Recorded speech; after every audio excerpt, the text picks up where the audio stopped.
Thupten Dekyang, thank you very much for coming and talking with us. Can you tell me about where you live and what you're doing now? At the moment, I live in the monastery at Kapan.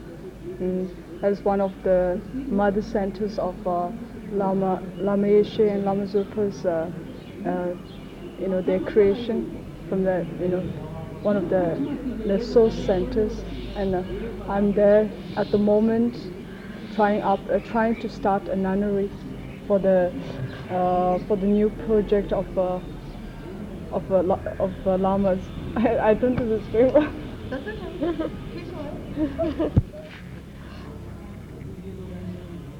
Okay. Okay. And how did you become a nun? And how did you make that decision? How did how did I become that?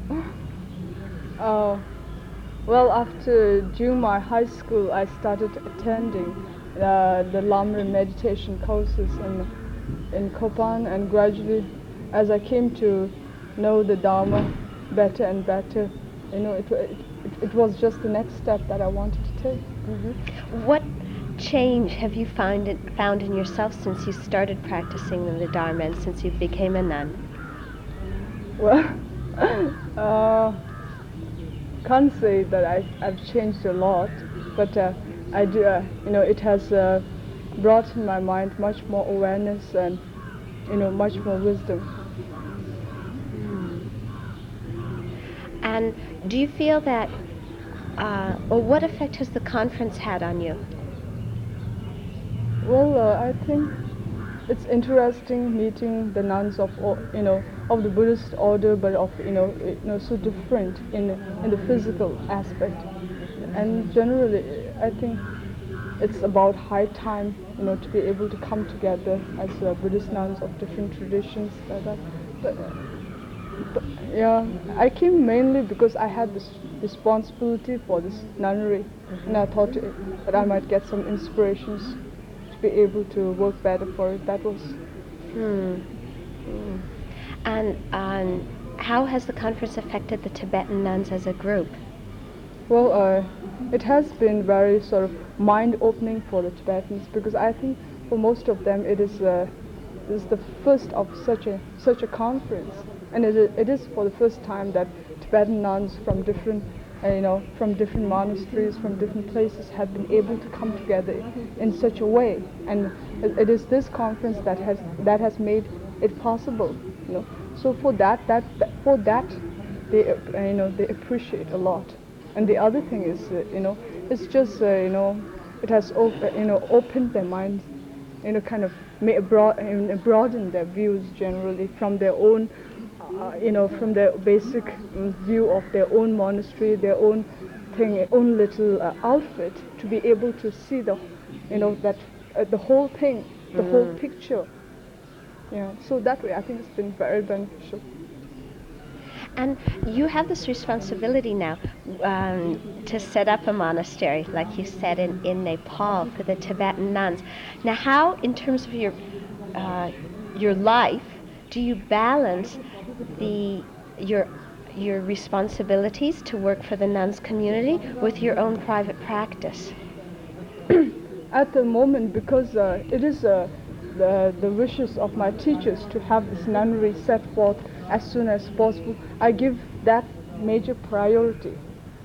Where my basic commitments are concerned, I cannot give that up. Because I've made pledges and vows to do those commitments for the rest of my life. These certain meditations like that. Those I do it.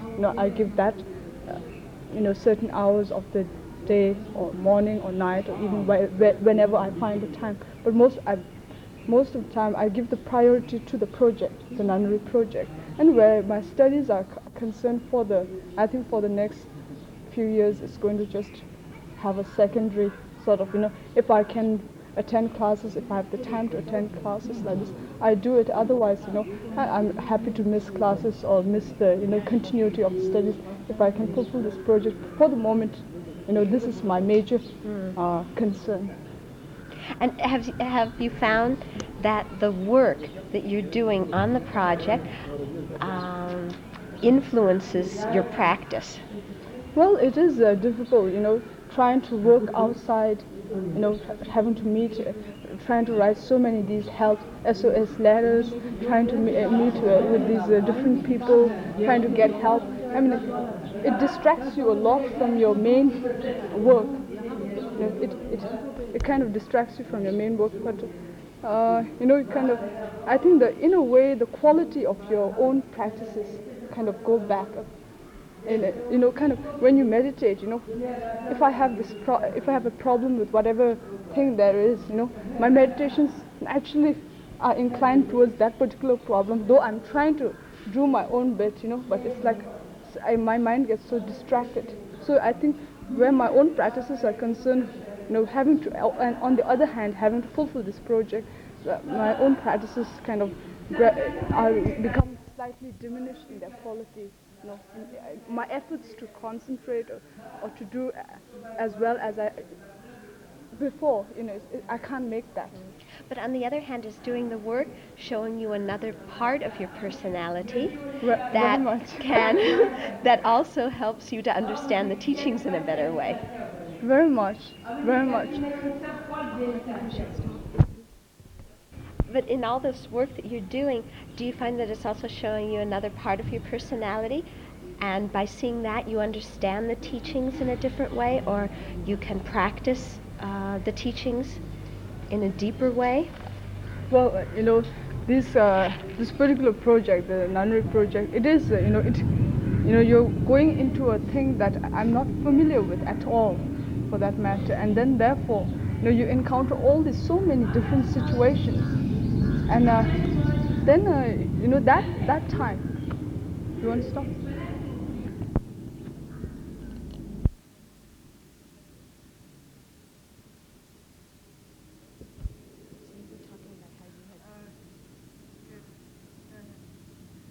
So, Oh, okay. Have you found that in doing the work for the project that you're learning about different aspects of your personality that can help you understand the teaching, practice them in a way that you hadn't been able to before? so you see, when you work for projects like this, then it gets you involved into so many spheres which you haven't, had the experience of, contacting before. So so in that way, it brings a lot of different personal, different reactions in yourself, and then I think that is the real test of whether whether your practices have been genuine or not, whether they, whether you're, you're, whether you're really sincere with your practices or not. That is the thing I find that, it really brings you, like you kind of bringing you into the field of really testing you. So that way, then I really begin to question my practice. Because whether you work in whether, it doesn't matter where you work, but the foundation is your practice. You're supposed to sort of move out from the basis of your practice. So in that respect, in a way it is very, very beneficial, and I'm beginning to realize the value of being able to kind of work with the Dharma attitude. To learning to how to really interact our way of life, our, what we stand for, the Dharma, and our daily workings, to be really be able to interact, to be able to do that. I'm learning, so that's, you see, when you're just studying and doing your own meditation, it can become like your own trip, so like, and then it's very cozy, that package, whole thing is really comfortable, and then but this opportunity of having to look for a project, really forces you actually to blend the two together. Yeah, I've always felt that that's been one of the skillful means of our teachers to help us not go off on an extreme, but to make that integration between the practice and the daily life. Yeah, so I think, occasionally being put into situations to work like that, to be pulled out from your academics, your own practices, your own little pockets, and to have to forced to deal with, because you've got to get this thing rolling. I think it's very beneficial to be, very learning, kind of very educating sort of situation. What kind of advice would you give to women who are thinking of taking ordination? And would that advice be different if it were a Tibetan woman than if it were a Western woman? Yeah, but like for Tibetans, I would say first to have a good basis of a study, to be educated. For Western women generally, I think most of them have the basic basis of a good education. The next thing I would advise both the Tibetans and the thing, Westerners, is to have a very good study in Lamrim, in all the thought training, in all like the major thought training teachings, the Lamrim, the graduated path to enlightenment, to have a good, to be able to listen to the complete Lamrim, and then like go into retreat, like 2-3 months at least, just meditating on Lamrim, and from that basis then decide whether you still want to take ordination or not. I think you need at least from 6 to 1 year period of meditating just on Lamrim to really build a solid foundation if you are thinking of taking ordination. And what would be a good motivation for taking ordination? Basically, renunciation. I think, if you have renunciation, I think it's a very good, genuine renunciation. Wish to, I think renunciation is one of the things. In the West, many people think that the nuns are escaping from the world. They have this image. So what is the difference between escaping and renunciation? Wow. See, I haven't encountered that problem being called you're escaping, Also, in the times that I've lived in the West, usually, the thing is I come from some other country that requires this particular form of dressing and this particular form of a hairstyle. So I have, and also most of the time I meet Dharma people, and at other times when I do meet people from outside the Dharma circles, they don't, they don't come outright asking you questions like that, because anyway we look different, So I haven't. Did I answer that question? I don't know. Yeah, but I mean, when you say renunciation, renouncing what? Yeah, renunciation is like, not satisfied, to put it in like bland words, not in kind of, the profound Dharma terms, kind of seeking better than the situation that you have. Wanting, this is, more than this, kind of, like, we're looking towards enlightenment, looking towards nirvana, attainment of, whether it be attaining, of course the ultimate thing is to attain enlightenment, the great enlightenment. If you think that is too far-fetched, then, wishing for something like a cessation of suffering or the peaceful bliss of nirvana as a goal like that.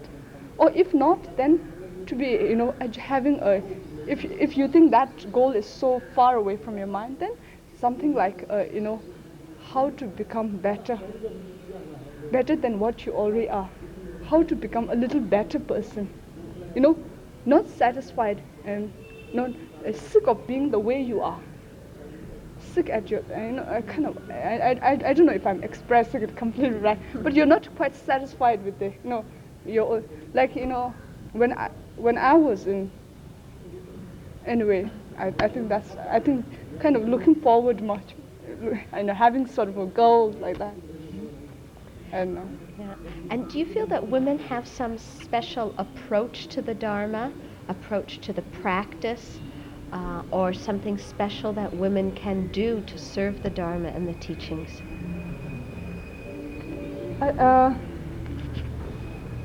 What was the first one? Whether women have a different way of practicing.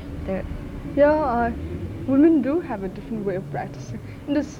But I find generally, even in this courses, things like that, that usually, you have more influx of women for courses. The interest to look for new fields, exists much more and there is more enthusiasm, more perseverance, and even not only in the intellectual field, but as well as in like retreats and things. I think you find women more out there, kind of that. But as to how women can serve Dharma, I think.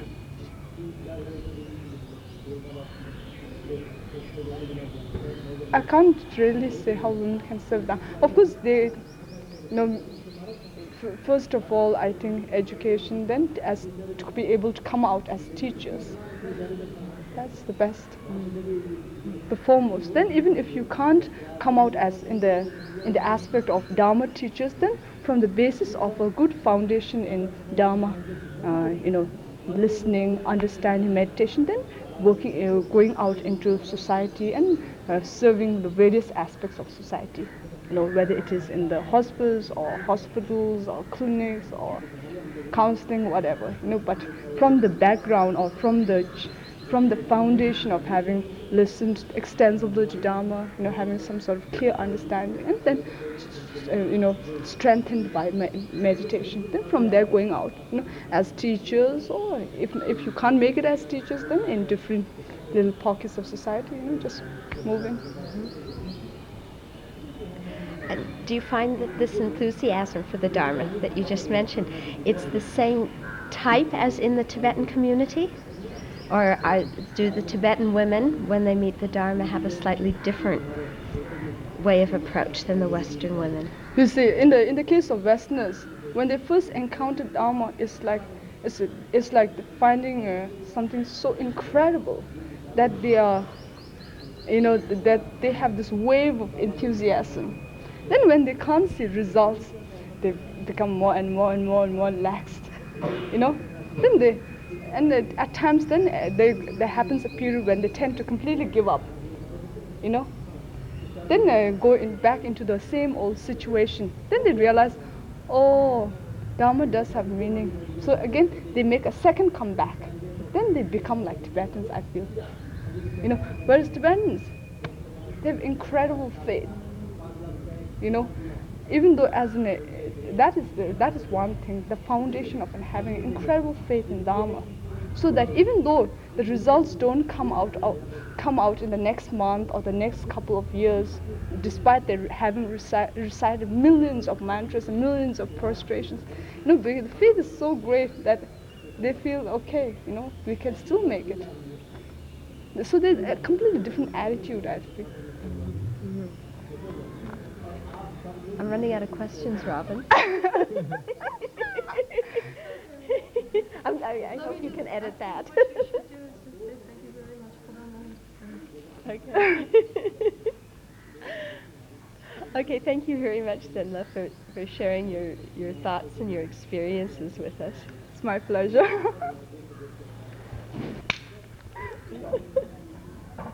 go ahead.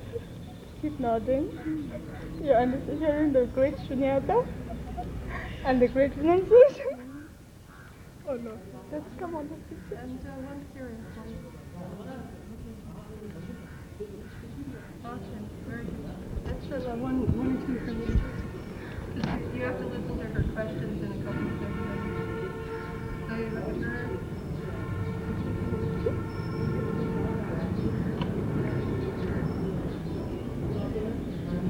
Where the Buddha does dwell. A person who is no longer attached to either place cannot be penetrated even by him who has 1,000 eyes. Holiness to which birds consecrate flowers is just a disgrace. Part 9 is the return to ground and origin. Everything has been pure from the beginning, with no dust. Someone contemplates the flourishing and withering of that which has form and dwells in the correcting quietness of non-doing. There is no touch of the world's transitory and deceptive image, and no need to further training. The streams flow blue, the mountains rise green. Part 10, the final part, is entering the market with open hands. With the brushwood gate firmly closed, even the wisest foreign man cannot see him. He has buried his illuminated nature deep and allows himself to turn off the much troubled tracks of the venerable sages of old. He sometimes enters the marketplaces with a followed out goat, or returns to his hut with the staff. He visits the drinking places and fish stalls as he pleases to awaken the drunkards there to themselves. Thank you.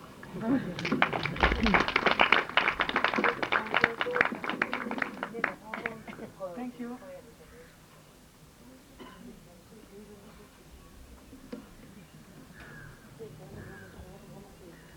Thank you, Venerable Teshe Kondo. Now I would like to introduce Mrs. Nananawati from Sri Lanka. She is a retired college lecturer of several schools, colleges, and she is now attached to the University of Sri Lanka as visiting lecturer in English. And she takes great interest in social work in Sri Lanka and in the activities of the Parapaduwa Nuns Island, we heard of quite a lot, and other Buddhist activities. And she is an active organizer of the weekly Buddhist meditation classes, which are now introduced there. She has been to the West. She has participated in Buddhist activities in Australia, at Sydney Unitarian Church, and in many respects she is helping the spread of the Dharma in Sri Lanka. And now we'll hear her talk about education for Buddhist women in Sri Lanka. Please. Venerable Sister Ayakema, I don't know whether she's here, Venerable Sisters, Venerable Monks, dear friends, first of all, I am really indebted to Venerable Sister Ayakema, who inspired me to take a more active part and a new interest in the activities of Buddhist nuns. In fact, before I met Sister Ayakema, I had associated Venerable Sister Sudharma of the Biyagama Nunnery, Sri Lanka, and several other nuns, but never have I been so inspired as in recent times in the activities of nuns. Venerable Sister Ayakema came to Sri Lanka, I think as I remember, in 1981, and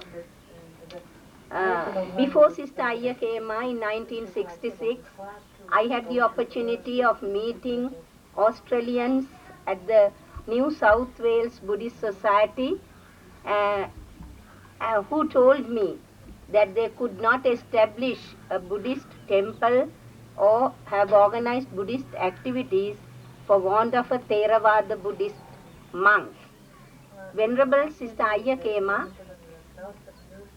has succeeded in that attempt, and I think she has gifted, if I am correct, 200 acres of her own land in Sydney and started the Wat Buddha Dhamma, which flourishes and inspires many Buddhists to take an active part in meditation and in retreat programs. A newsletter is produced from that Buddhist center, and I think all those who get that newsletter would be well informed of the recent activities. Really, Sister Ayakema will, I am sure, before long, create a new chapter in the activities of Buddhist nuns all over the world. During these few days, we have met so many learned, educated Buddhist nuns from all parts of the world, and it's really very encouraging to see and meet so many educated, qualified Buddhist nuns from Taiwan, Canada, and other countries of the world.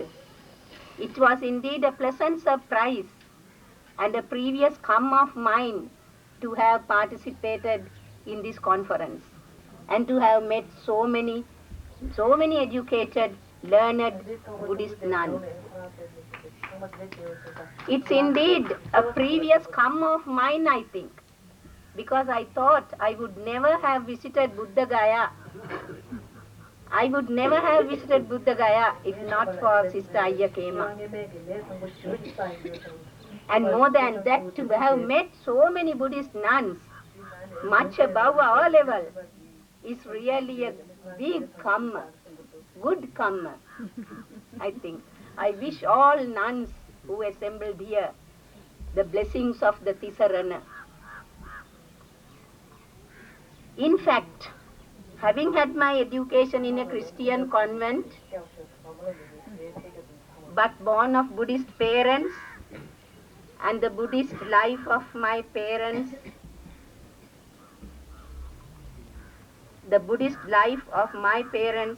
I was from my childhood interested in Buddhist activities.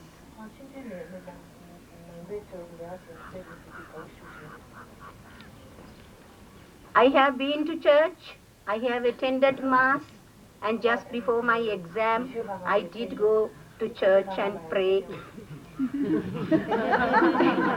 But that does not mean that is also a way of life, and Buddhism is also a way of life. The Christian nuns have showed me the correct way to live and to work. Their sacrifice was a sacrifice to me more than what my practicing Buddhism taught me. So I must be grateful to my teachers of whatever religion they name.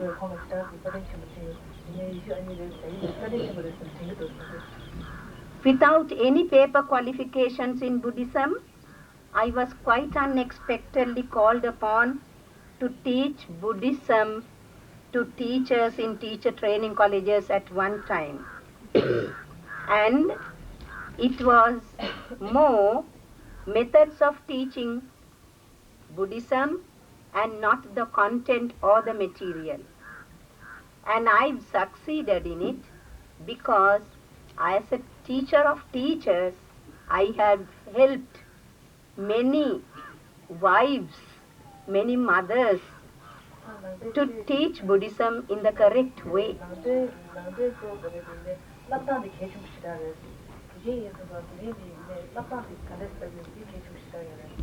Some teachers think that visual aids are not necessary for teaching Buddhism.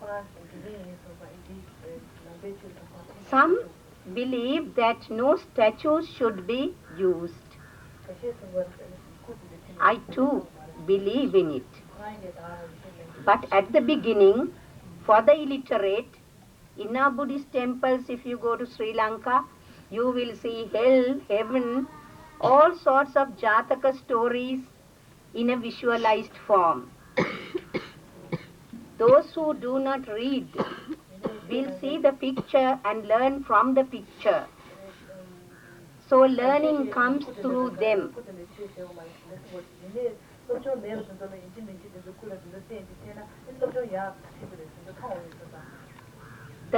The picture of the Dagaba is a visual impression to show you how to reach the highest, the crystal, at the end of the pinnacle. All those, you see, are just things that I just want to touch upon in teaching. Visual aids are the pictures that we see in temples, which help the illiterate to fear sin and to do good. Most of our people will not have the time to read, nor will they have time to listen to sermons. So once they go to a temple, they will understand. Now let me come to the topic proper. Education for Buddhist women. Actually, I do not know where to start and where to end, because it's a general topic. Well, let us see the aims and objectives of education in general. Education in general means first physical development, mens sano in corpus sano, a healthy mind in a healthy body. Men or women, if not physically fit, cannot develop spiritually or do anything. So the aim of education in general, whether for men or women, is number one, physical development. Then second comes cultural development, hand in hand with physical development. Even in the case of Buddhist education for women, we must remember that point, physical development, cultural development. Number three, social development. If we are not a social being, we can't be here together like this. Social development, which starts in the home, goes to the neighborhood, in the temple, in the church, on the way, small groups, in the family, and going to the world at large. Unless we have that social development, we cannot communicate with each other. We cannot understand different cultures. So social development comes number three. I have listed them in the order that they should come. Then comes spiritual development. Spiritually, we must be developed. We must always achieve to reach the highest, to get rid of suffering, to get rid of wrong, and those were Buddha's last words, to cease from wrong, to go in the correct path.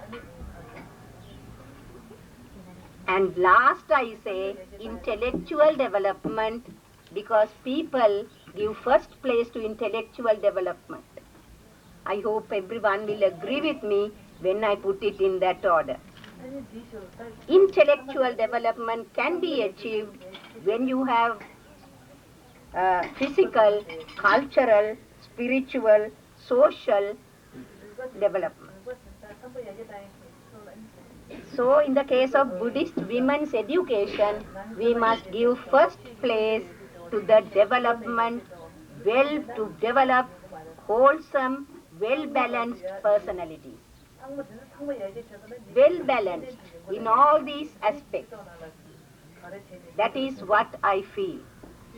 More than preparing curriculum, more than thinking of teaching techniques, we must have our aims clear. We can be stable. We can fit ourselves. We can have self-confidence, which is the most important, only if we have a well-balanced personality. We can fit ourselves to society. Then of these, the physical, cultural, spiritual, social development begins at home. The home is the place. The neighborhood is the place. Social group is the place. And then intellectual development starts with formal education. For formal education, we have formal institutions. Informal education starts at home. Buddhist women should aspire, should try to be a Visakha or a Yasodhara. We say teachers are not made, teachers are born. Visakhas and Yasodharas were born, not made. But in Buddhist women's education, let us make a Visakha or let us make a Yasodhara. I don't know whether the audience knows anything about Yasodhara and Visakha. Some of them, I will just read to the lay women what Yasodhara said. Yasodhara, the concept of Bodhisattva, was indeed an ideal partner. We want the lay Buddhist women, if they don't want to be ordained or take the path of nuns, to be ideal partners.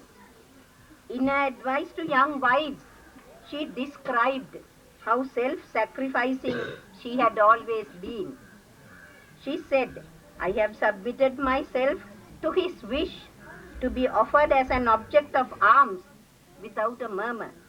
I have for many births slaved for others to release him from difficulties and punishments. I have willingly allowed him to give away our children. She further added, I have asked him to give away my jewelry and have abandoned all forms of royal grandeur and comforts when he sought forest life. Then I gathered forest foods, leaving him undisturbed in his meditations. Similarly, the Lord in countless births gave his own life for my sake. The great devotion of the Bodhisattvas concert in their many births together is a lesson to all womankind. Her sacrifices were such that Yasodhara can be classed as a peerless consort. In her final birth, Yasodhara submitted to her husband's great renunciation without a complaint. She brought up her son Rahula well and finally allowed him to follow in the footsteps of the Buddha and enter the order. When she herself entered the order of Bhikkhunis, she attained to final emancipation in Arahantship. So I expect all mothers here to be Yasodharas and train all future Buddhist women according to that path, wherever possible, as far as possible.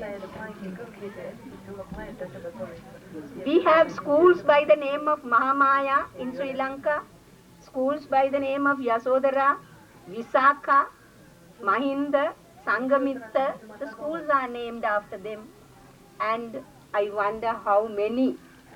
There are a few who follow. Visakha, the devout daughter of, I don't want to read all that. I just want to speak to you, just to read out to you. As a young girl, Visakha was so intelligent that she was able to grasp the Buddha's teaching when he came, as he often did, to her home on her father's invitation for an alms meal. It is said that when she heard the Dhamma from the Buddha for the first time, she attained to stream entry, Sotapatti, the first stage of sainthood. According to tradition, Visakha in the prime of her life possessed not only beauty but also great physical strength. Even in her youth, she excelled both in worldly wisdom and spiritual insight. When she was to be married, she received 10 admonitions from her father, and it may be said that her following these admonitions was the secret of her happy home life. I don't want to read all that. Visakha's tact and patience made her husband's home an ideal one. Her father-in-law finally became a follower of the Buddha, and her husband gave her complete freedom to carry on Buddhist activities. At Savatthi, she built the Eastern Monastery. In the course of time, she became one of the most prominent supporters of the Buddha and the order. She was chosen to settle the disputes that arose among the bhikkhunis. So the lay Buddhist woman can one day be a Visakha like that, if we train them in the correct path. It is said that some of the rules for bhikkhunis were laid down at her suggestion. It is true that her great wealth stood her in good stead in helping her to acquire the highest place among women. She used her wealth for hospitality and for assisting her less fortunate sisters, as well as in the support of the Sangha. So I just said it for those who may not be aware of what I meant by trying to make a Visakha or a Yasodhara of our Buddhist women.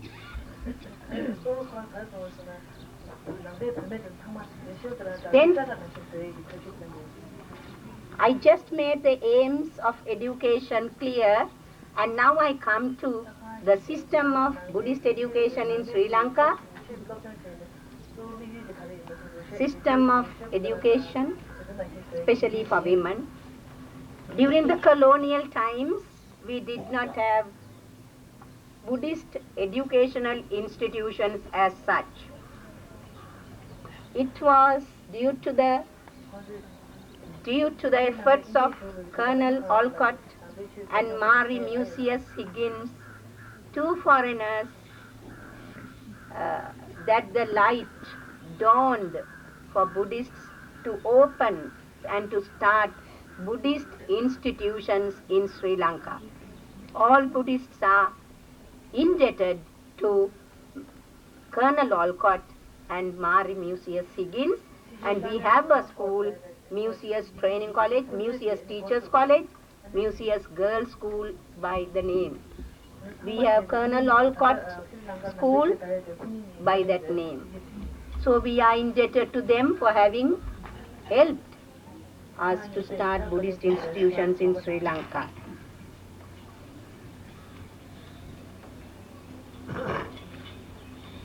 Then today, since 1945, to cut my speech short, since 1945 we have free education in Sri Lanka, and we have schools where religion is compulsory. Up to grade 12, religion is a compulsory subject. It's a compulsory subject. They have to pass in religion. After grade 10, university entrance, grade 11 and 12, they don't have religion, but art students do Buddhist civilization as a subject.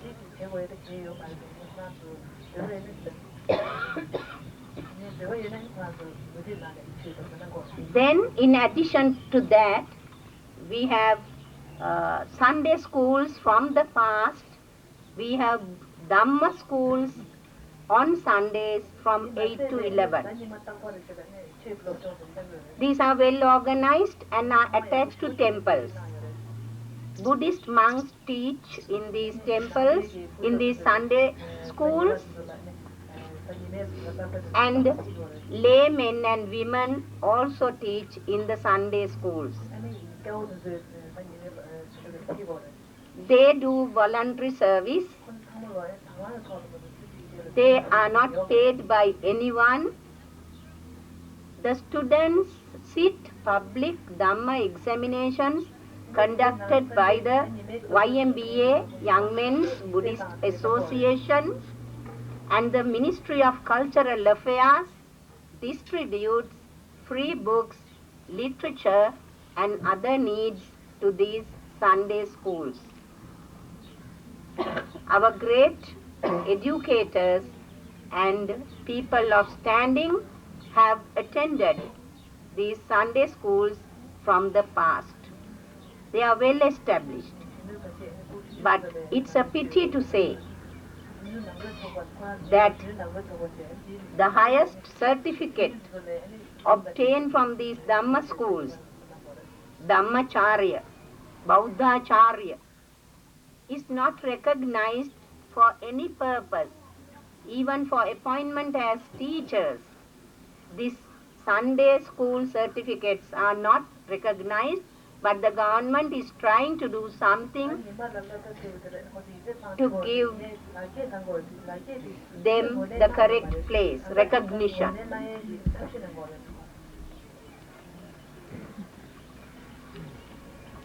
Then all these schools, most of these schools, they have their religious activities, social services, SIL campaigns, observing SIL on selected occasions, Poya days. They have voluntary organizations and do a lot of organized social activities.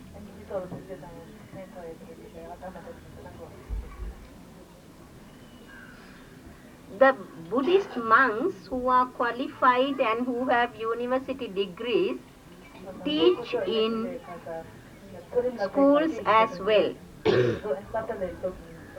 And they get a government salary. Some Buddhist monks are principals of schools. They teach Sinhala and religion mostly.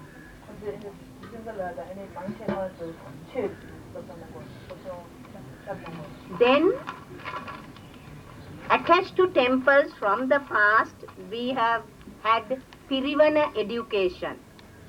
Pirivana education is a type of education confined to the monks in well-established centers. Pirivana. The monks study from grade 3 or 4 with special emphasis on sutras, Tripitaka, and also practice in giving sermons. Practical training is given even to the Samanera to conduct religious activities, pujas, and even bana. And they pass out with qualifications as Pandit and Prachina, which are religious examinations and highly qualified religious certificates.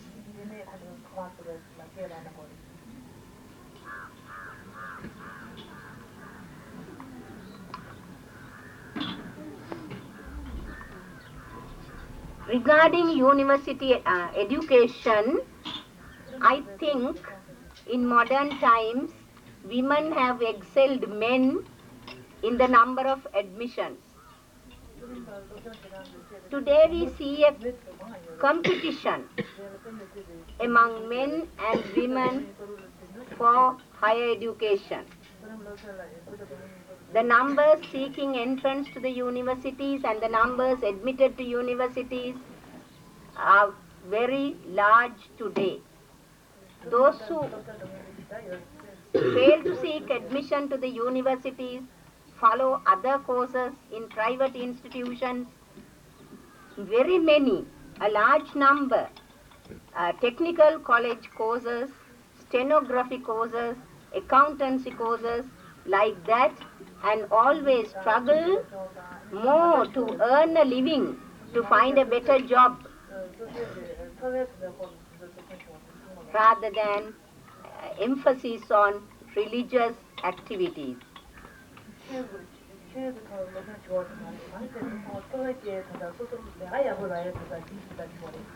We have magistrates, lawyers, doctors, and all sorts of ranks among our womanhood, and they are, I think, equal to men in their jobs. So most of the educated women in Sri Lanka do not have any interest, do not have much interest in meditation courses or in becoming nuns.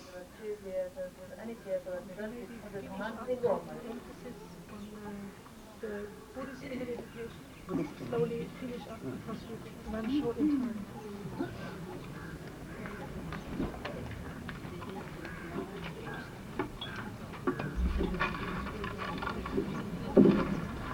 Education for Buddhist nuns in Sri Lanka. It is the duty of Buddhist nuns, the few, though they are few in number and scattered here and there, their duty is to preserve, protect and spread the Dhamma.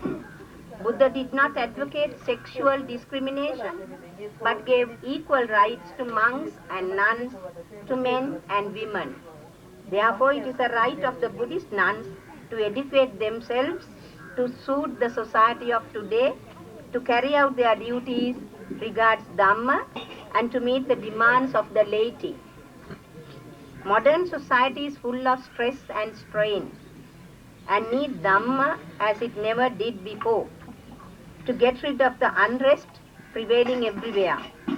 People look at everything according to scientific view, and Dhamma too needs to be presented, and our Buddhist women nuns should be educated to present the Dhamma with logic and reason from a philosophical angle, trying to spread, cultivate and practice Dhamma through mere faith or rites and rituals or ceremonies is not enough and not acceptable. To suit the needs and standards of modern society, Buddhist nuns should receive an education which is capable to quench the thirst for Dhamma. This education should give them the ability for exposition of Dhamma practice the Dhamma and serve the teachings of transmission realization. Sunata dhareta chareta dhammi, in the words of the Buddha. These purposes can be fulfilled only through teaching and learning, and Buddhist nuns throughout the world have not had much assistance with regard to this basic need. Limits, hindrances and obstructions are many for many Buddhist nuns, and time is ripe enough to organize proper educational facilities in these spheres. And I hope and pray that the International Buddhist Women's Association will pave the path for an exchange of Buddhist nuns, and then transmit and learn from each other and spread Buddha Dhamma from east to west. Thank you so much. Thank you so much.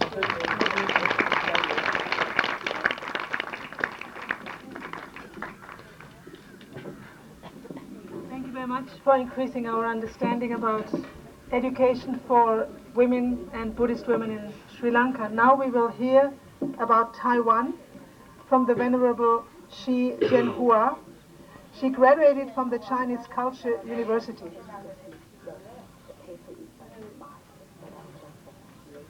Oh. Yeah. Okay. Yeah, I didn't understand. So she will read the paper which was prepared by her master. Her master was invited to come, but she couldn't come. So she will read the paper. That's why I wanted to cut out. Maybe I say just 2-3 words about her, and then we start. Okay?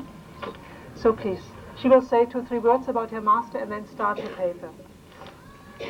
I'm very happy to be here today and to read the paper that has been written by my master, Venerable Hugh Wen. A Bhikshuni observation about the times. Prajna is the time of the Buddha Dharma, as well as the pace of behavior of Bodhisattva and Mahasattva. Some of the Prajna Paramita Sutras, practiced in common by both the ordinary and comforted individuals and the sages, still have various characteristics of things on which cultivators base themselves to practice the Buddha Dharma, while prajna exclusively practiced by Bodhisattva only, reaches the state of ultimate reality, Buddhatattva. Buddhatattva is without characteristics, and therefore there is no outward discrimination between men and women. All living beings are created equal and independent. Monks and nuns form a unity, sharing the same Buddha nature. Yet, it is still necessary for Bodhisattva, who just started to practice the Buddha Dharma, to rely on the characteristic of things, the phenomenal, as an initial step toward Bodhisattvahood. The Mahaprajna Paramita Sutra teaches practitioners to consider form as being empty, and then to go deeper into the essentials of the law, never to see form as impermanent. This gradual practicing of the law is also the basic law. Not only do we, Bhikshuni, owe the great deal to the Buddha's end, Mahaprajapati, the Bhikshuni who repeatedly requested for tonsure and be a member of the Sangha. But we also should be grateful to the Honorable Ananda, who on her behalf reported Mahaprajapati's earnest wish to the World Honorable One. In order to repay the kindness to his aunt for having raised him, the Buddha finally gave his consent on the condition that she become a Buddha Bhikshuni, observing the 8 commands of paying reverence to monks, given to her by the Buddha. From this, we know that the practicing and observing of the 8 commands by the Bhikshuni is a discipline initiated by the Buddha. In addition, Bhiksunis should keep more precepts than bhikshus do. This means that once a woman firmly sets her mind on becoming a member of the Sangha, she should keep the binding duty of the bhikshuni. On the other hand, a monk who is well qualified to accept a nun's 8-fold reverence command should also keep the binding vinaya of his own. The first bhikshuni, Mahaprajapati, once said, "I have heard that a woman who zealously practices the Buddha Dharma is sure to attain the 4 ways of Shramanhood, the way of increasing endeavors. The second, the way without interruption. The third, the way of liberation. And the fourth, the way of surpassing progress." Because of the strong yearning for the clean and pure Buddhist conduct and Vinaya, and the carefree, splendid, and dignifiedly adorned Buddha Dharma, Lady Maya and Lady Yasodhara received the ordination. Later, there were many Buddhist scriptures preached for Buddhist nuns and lay women. The Buddha preached the Sutra of the 16 kinds of contemplation for Lady Vaidehi, one Yana Lion's Roaring Sutra for Lady Mayasri. 2 other scriptures were the Sutra of the Virtuous Girls Asking Questions and the Sutra of the Maid in the Moon, all of which are of Mahayana Buddhist doctrines and of the Supreme Buddha Dharma. When Buddhism was transmitted into China in the Han Dynasty about 1st century AD, records about Chinese women becoming nuns were already on the historical record.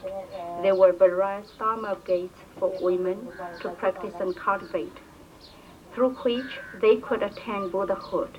Some practiced meditation, others mastered the doctrine, practiced mantra keeping, or practice the chanting of the holy names of all Buddhas.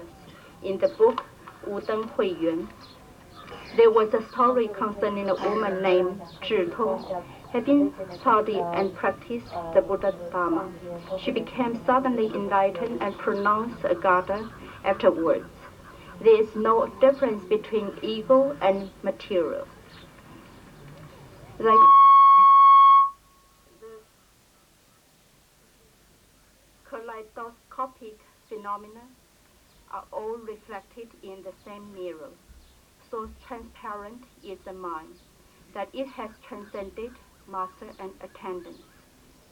Enlightened is the mind that has penetrated true emptiness. She really is an enlightened woman. Later on, her chant practicing gait was prevalent to the proverb. She manifested ailments and wrote some Buddha Gita.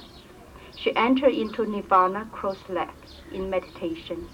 Her book, Analects of the Enlightened Mind, has been circulating ever since. Emperor Ming of the Han Dynasty allowed the royal women called Apan to be ordained as a nun. This is the first historical record of nuns in China. In the Eastern Jin Dynasty, about 4th century AD, Bhikshuni Daoxin of the Dong Temple in Luoyang was well versed in the Lotus Sutras, the Vimalakirti Sutra, and many other profound Buddhist scriptures and teachings. Therefore, she was highly esteemed by all and was regarded as a great master. She was the first nun to expound sutras and propagate the Buddha Dharma in the history of Buddhism in China. In the Western Jin Dynasty, about 3rd century AD, Bhikshuni Jianjin established the Zhulin Temple to the west of Luoyang, and she herself acted as the abbess. She was the first nun to be in charge of a Buddhist temple. Because Chinese nuns could zealously practice and cultivate the Buddha Dharma, expound sutras, and propagate the Dharma, or be in charge of a temple, they were also revered as great masters or ranking monks. Convert the brief biography of the Sangha. The appellation of orthodoxy of the Sangha of Bhiksunis given to the Chinese nuns did not appear until the Southern Song Dynasty, about 435 AD. Emperor Wen bestowed the title of the honor orthodoxy of the Sangha of Bhikshuni on the nun Bao Xian. Convert the Book of Buddhism, chapter 27. From the above examples, we know that nuns mastering the scriptures, practicing chant and keeping the precepts well, hold an equal position as monks do, both in Buddhist circles as well as in ordinary society. Nowadays, the number of monks in Taiwan is far fewer than that of nuns. Though monks are still in charge of big temples, yet quite a few nuns serve as helpers, sparing no effort to develop and stimulate Buddhist work and activities. Furthermore, the educational level of the Bhiksunis in Taiwan gets higher and higher.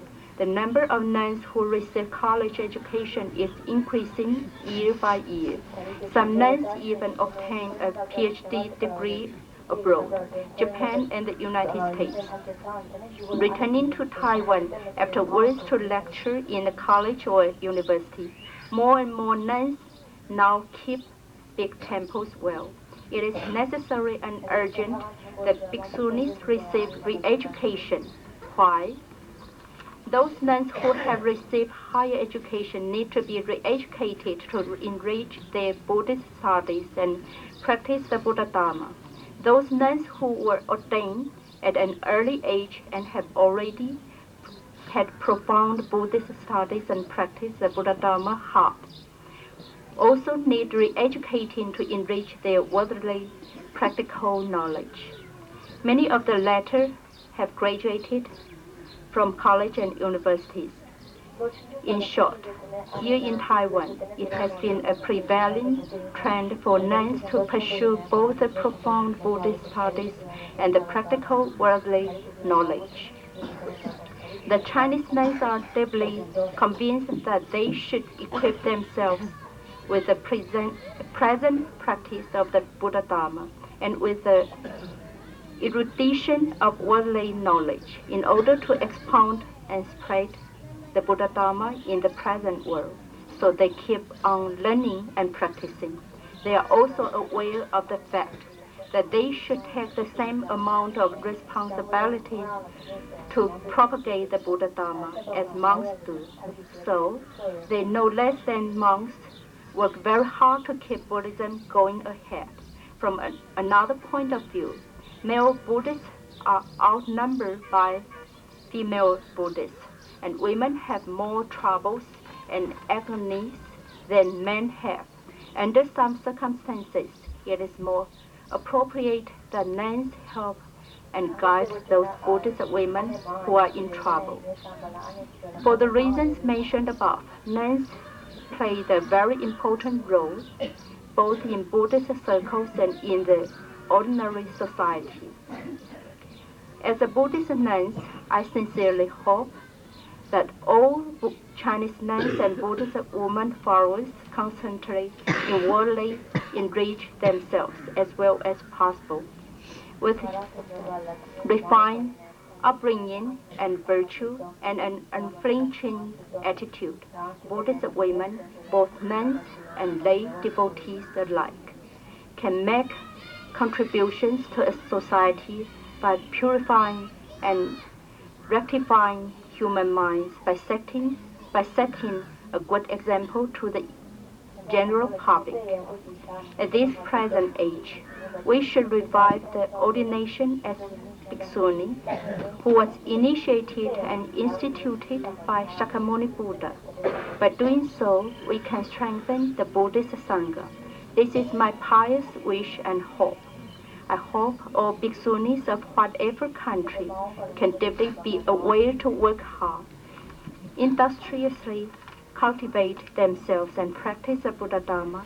We Bhikshunis also should cultivate the mind of modesty and kindness, cultivate the conciliation of chant and precept, cultivate an upright, stately attitude, and most important, we should observe the 8 commandments of reverence. All these are the bequeathed discipline of the Buddha, the world-owner one. At the same time, we should try our best to serve the country and the general public in the field of Buddhist education, Buddhist culture, charity work, or medical treatment, etc. Now, there are some hospitals run by Bhikshunis in Taiwan. These hospitals serve the needy, the poor, and the sick. We, Bhikshunis, do not always have to depend on almsgiving or donation by philanthropists to do charity work. On the contrary, we should actively devote ourselves to promoting charity work. Whether my ideas are right or not, they still need your approval. Nowadays, because of heartfeltly yearning for wonderful Buddha Dharma, more and more Western women become Buddhist nuns. In recent years, there were about 10 Western Buddhist nuns came to my daughter's Buddhist ashram for studying doctrine and practicing meditation. They came from England, France, USA, West Germany. According to my observation, a conclusion may be drawn that it is far more difficult for Western Buddhist nuns to learn Buddhist teachings and practice meditation than it is for Asian Buddhist nuns, owing to different living habits. Western Buddhist nuns need dual education and psychological adjustment. They should, on one hand, adapt themselves to the completely different Oriental living environment, and on the other hand, they should learn all the necessary formality a Buddhist nun should keep. Therefore, it is my suggestion that in order to avoid withdrawing halfway, or living an unhappy and uneasy nun's life. A Western woman who makes up her mind to be a Buddhist nun should at first learn to understand Oriental thoughts and customs, which are completely different from theirs. They need at least 1 or 1.5 years training at Asian temples or Buddhist schools. Venerable Kamalekse Somo has already set a good example to Western Buddhist nuns. The conference may be considered as a very significant, unprecedented undertaking to us Buddhist nuns. I sincerely wish the conference a success as the establishment of the Sino-Indian College of Engineering, the first Buddhist university in Taiwan, is underway. I have many things to do. That is why I am unable to attend the conference. Yet I am still interested in and enthusiastic about the Buddhist conference, about the Bhikshuni conference. I sent my Bhikshuni disciple to read the paper for me. I'm waiting for your valuable advice. The 75-year-old Bhikshuni Huan. Thank you.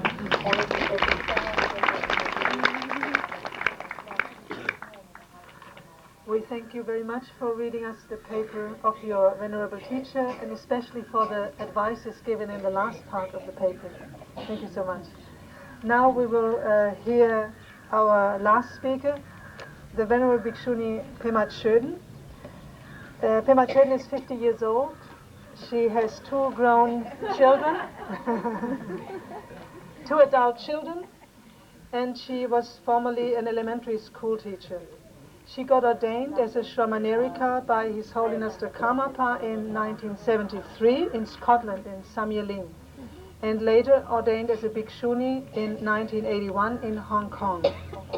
Now recently she is director at Gampo Abbey, a monastery for Western monks and nuns in Nova Scotia in Canada. We are happy to hear your ideas about Buddhist education for women.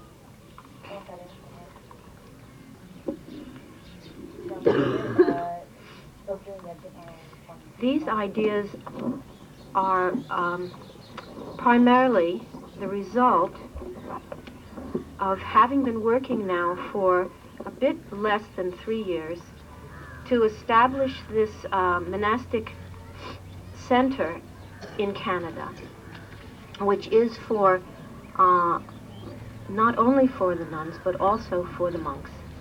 Therefore, this is somewhat, I guess you could say, research in process on the training of seekers of the way.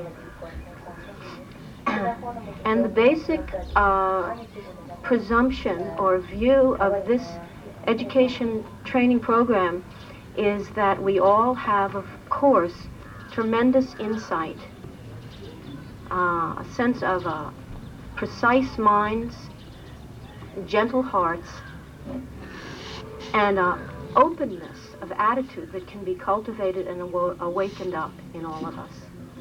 And that this is somehow the basic purpose of the education, is to awaken us further and further and ripen our inherent qualities, of which has many names in many cultures, in many different forms of Buddhism. But basically, you could say education of one who aspires to recognize that they also have the mind and heart of Buddha. So, the basic idea here is that we're establishing a training program. The hope is that if someone wishes to become ordained as a novice, that first they would undergo at least 1, 2, or 3 years of training. This would depend on their former training, how much training they had already in Buddhist studies and meditation. But that by the time a candidate, as we're calling them, would take novice ordination, it would already represent something. And that putting on the robes would therefore represent something. Then as a novice, and then there would be 2 more years minimum of education, and then finally, so that when you took full ordination of bhikshu or bhikshuni, that would also represent something. And then finally the education would continue after that. At present, since this is an evolving program which no one has sort of been through yet, all of us are going through the same program on the assumption that it's like a pilot program, as you might say. And so I'd like to talk about this evolving, very energetic and lively program that is happening at Gampo Abbey.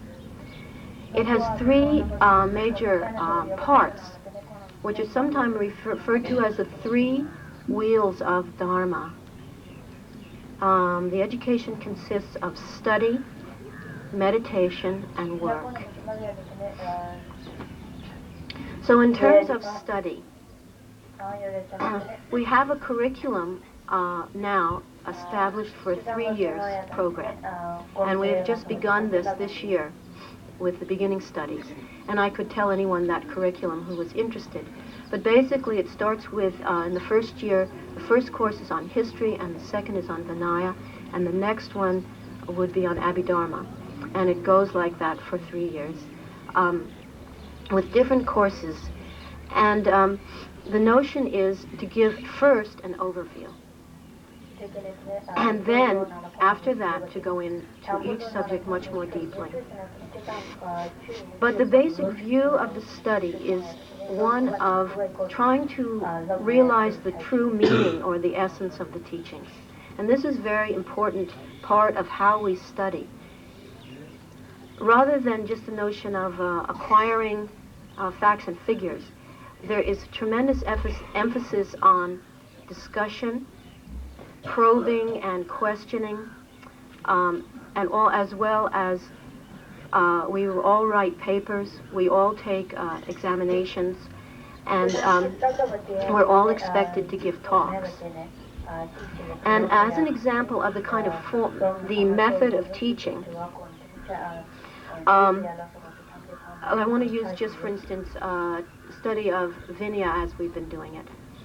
So we study it quite thoroughly, and going rule by rule, and of course it depends on the degree of ordination in terms of how deeply people go. But basically the approach is one of taking each rule and questioning it and probing it and asking questions about what is the relevance of this for us now. Can I live by this? And most importantly, as this has been evolving, what did the Buddha really mean at the time of putting down this rule? What did it actually mean then? So what was the motivation behind the Vinaya rule? And as a result of this, the Vinaya study is extremely lively and healthy, and people have, at the Abbey, an enormous interest in the Vinaya. And studying it is not a dry, academic, kind of boring affair, but actually something very, very interesting to us. Because of this being our code of conduct, we have a lot of interest in it, and it turns out to be very interesting, and you begin to get the sense of what was really meant by each of the rules, including the ones that now don't seem applicable. For instance, not carrying black wool on your head and things of that nature. I'd like to just emphasize in this idea of study and the ongoing curriculum that we also have teacher training, which is to say we put a lot of emphasis on everybody being requested to speak the Dharma, because we have found that this helps a person's appreciation or a sort of identity with the teachings to ripen tremendously. So for instance, suppose you've heard the teachings on the Four Noble Truths many times, and you nod off in the lectures because you've heard it so often that you think you understand it thoroughly. And then someone says, 3 days from now we would like you to give a talk on the Four Noble Truths. And suddenly you realize you don't understand it at all. And you don't want to stand up there and just be a parrot saying things that are like dry, dusty words. You want to speak from your own experience, and suddenly it's like starting fresh again. So this is somehow part of a very important part of our study. So you could say that we have a high regard for intellect, but also a high regard for intuition, and there's some sense of having the two meet.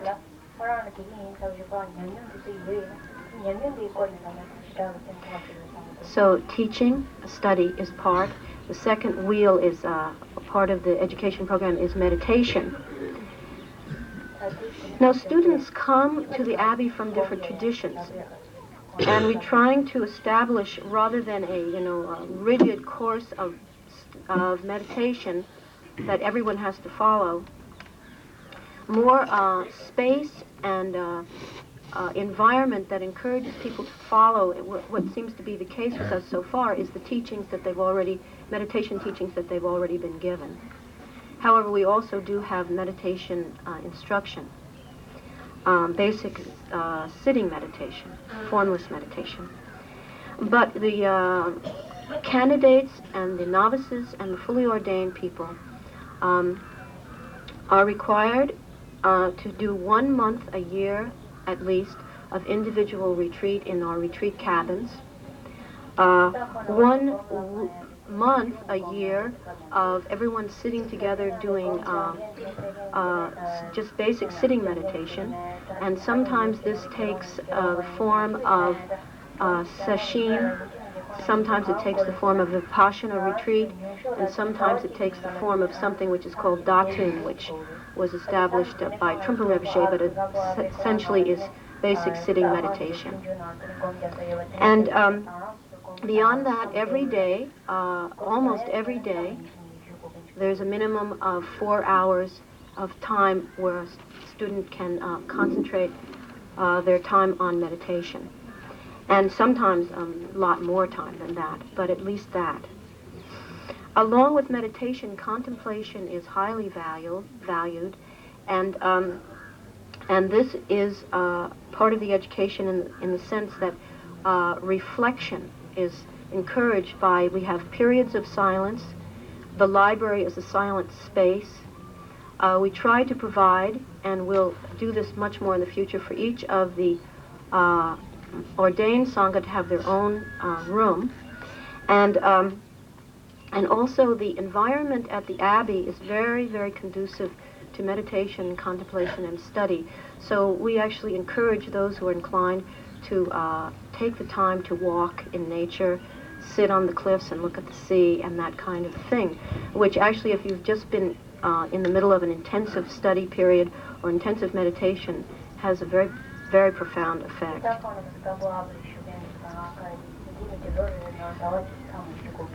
The last thing to say about meditation as part of our training is that we also have, once a person is ordained, then we expect them to take meditation instructors training, which is to say they undergo a prescribed course of study, of practice, a lot of which is mock interviews, where you actually practice giving meditation instruction. But it's quite a disciplined course of training, so that you begin to work with people who are at a level of meditation that you could give them instruction. And you're encouraged to do that. So actually encouraging your ability to give meditation instruction and counseling. And of course this depends on the capabilities of the student, but it's encouraged for everyone, and everyone goes through the training. So then the third part after study and meditation is work. And the work at Gampo Abbey is highly influenced by Zen tradition, which is basically to say that regarding work as practice. And we have found that there's a tendency to feel that work is either in the way of your practice or to become totally caught up in work. And so we're working very hard on trying to find the middle way and encourage each of us to take the middle way in terms of all the work that needs to be done in any community. And so working with the concept of it as practice has proved extremely encouraging and inspiring.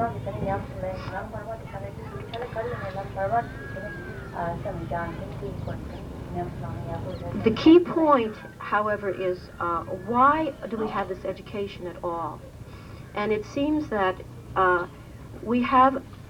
it's almost like using the study and the meditation and the work in order to bring out the inherent, you could say almost brilliance of each person. Which is to say that the intention of all the study and all the meditation and the work is at least for a person to become tamed, to become softened, flexible human beings. And this is why we find our discussions and so forth, bringing the teachings and the meditation and so forth to bringing it home again and again through discussion and evaluation to be so significant. One thing that we have found is that it's difficult and very important to really encourage every one of the ordained people, as well as the candidates, to get to the place where through their personal insight and through the teachings of the Buddha and through meditation practice, to realize, to cross over a certain line where when the whole training program is beginning to squeeze you and to bring out all of your ego-centered things, they somehow become heightened because your ego is somehow being starved by this process. And then there's this natural tendency to sort of feel very ruffled and disturbed, as if you had all these sharp points on you that were continually being worn down. And you're saying, but these are my sharp points, please stop smoothing them. And so we found that it's a very, very important part of the education process to begin to understand in your own heart and mind that you do no longer want to cling to your own point of view. You no longer want to imprison yourself by having to have things on your own terms. And so the idea of realizing that you're going through a process and beginning to delight in being woken up is a part of the very, very crucial part of the training program. So that when one begins to feel resentment or any kind of fixation or solidifying view, solid view arising in one, that the individual themselves is the first to realize this. And so rather than starting to blame everybody for it and to become very, very solid in resentment or harshness of any kind, there's some sort of sense of softening and flexibility that begins to occur. And we emphasize this a lot in our training. Humor we find to be extremely important, and the continual emphasis on developing loving kindness for yourself, sense of gentleness for yourself, and sympathy for others. One of the main things, just to reiterate again, is this whole notion of needing to have time, to each individual being so unique, needing to have something in the monastic schedule that allows for individuals to ripen according to their own style, you could say, or capabilities, or way of clicking, way of understanding Dharma. So finally, the last thing I just want to say is about the a monthly schedule that we've developed, which might be of great interest to you. This schedule is followed except during Yarne and intensive practice and study periods. 1 week each month is devoted to intensive practice or study. 2 weeks each month are called contemplative weeks, in which, as usual, we rise together in the morning, have morning chanting and meditation and formal breakfast in the shrine room, and then for the rest of the day, that is to say from approximately 7:30 until 3 in the afternoon when the work period starts, we're free to explore our spiritual growth in the way that we feel is that we have the greatest hunger for. Which is to say, some people feel they never can study enough. Others feel they never have enough time to practice. Others feel much more need for contemplation, and so forth. And so it's to allow for that to occur. And so that this benefits all of us, we meet on these weeks on Saturday to actually discuss with each other our mutual kind of journey. And this has proved extremely helpful. And this also occurs on the Sojung days when we review our vows. So finally, the fourth week of the month, and these aren't always consecutive this way, is devoted to work. And on these days, the morning and evening services are the same.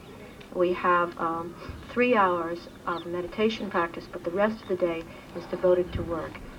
Because we found that people were experiencing the feeling that they never had enough time, extended time, to like paint a room or do their correspondence or do the bookkeeping or whatever it is that they needed to do.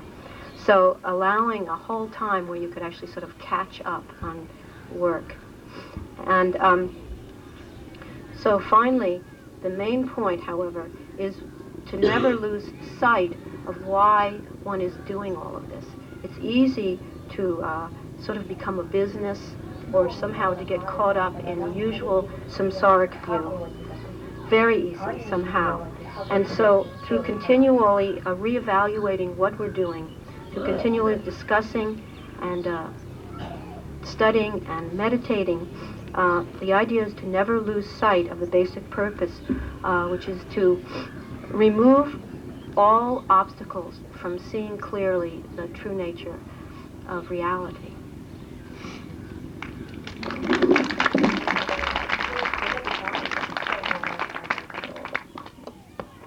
Thank you very much for your very inspiring presentation of a new way of study and practice as Buddhist nuns and monks in the West. I think we are very fortunate this afternoon to get it from really 3 very different angles, from the Far East, from Sri Lanka, from America, from a Western way, how to approach education for Buddhist women. I'm very grateful for that. I think I speak for all of us. Do we still have time to do some discussion, or should we just maybe it's time for a break?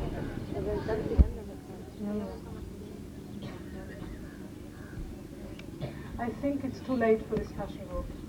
Maybe. Yeah. So we maybe finish the afternoon, or is there any speaker who would like to say something to sum up? Is there, okay? Anybody wants to say something else, or can we just finish? Okay. Among our participants, I'd like to add one word. Among our participants, we have Miss Elizabeth Harris.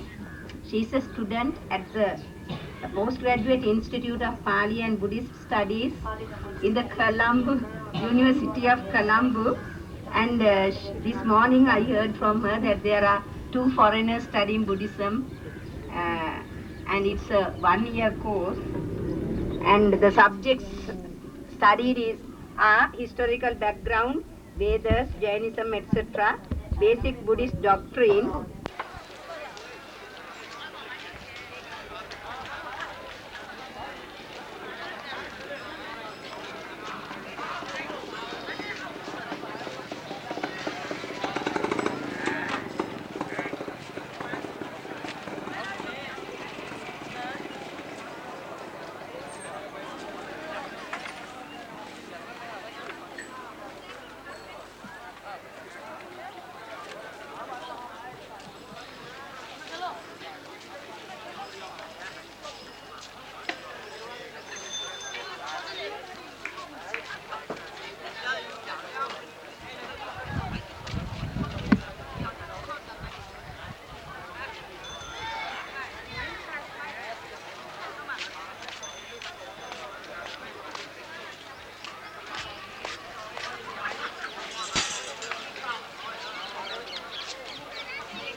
Steve can go to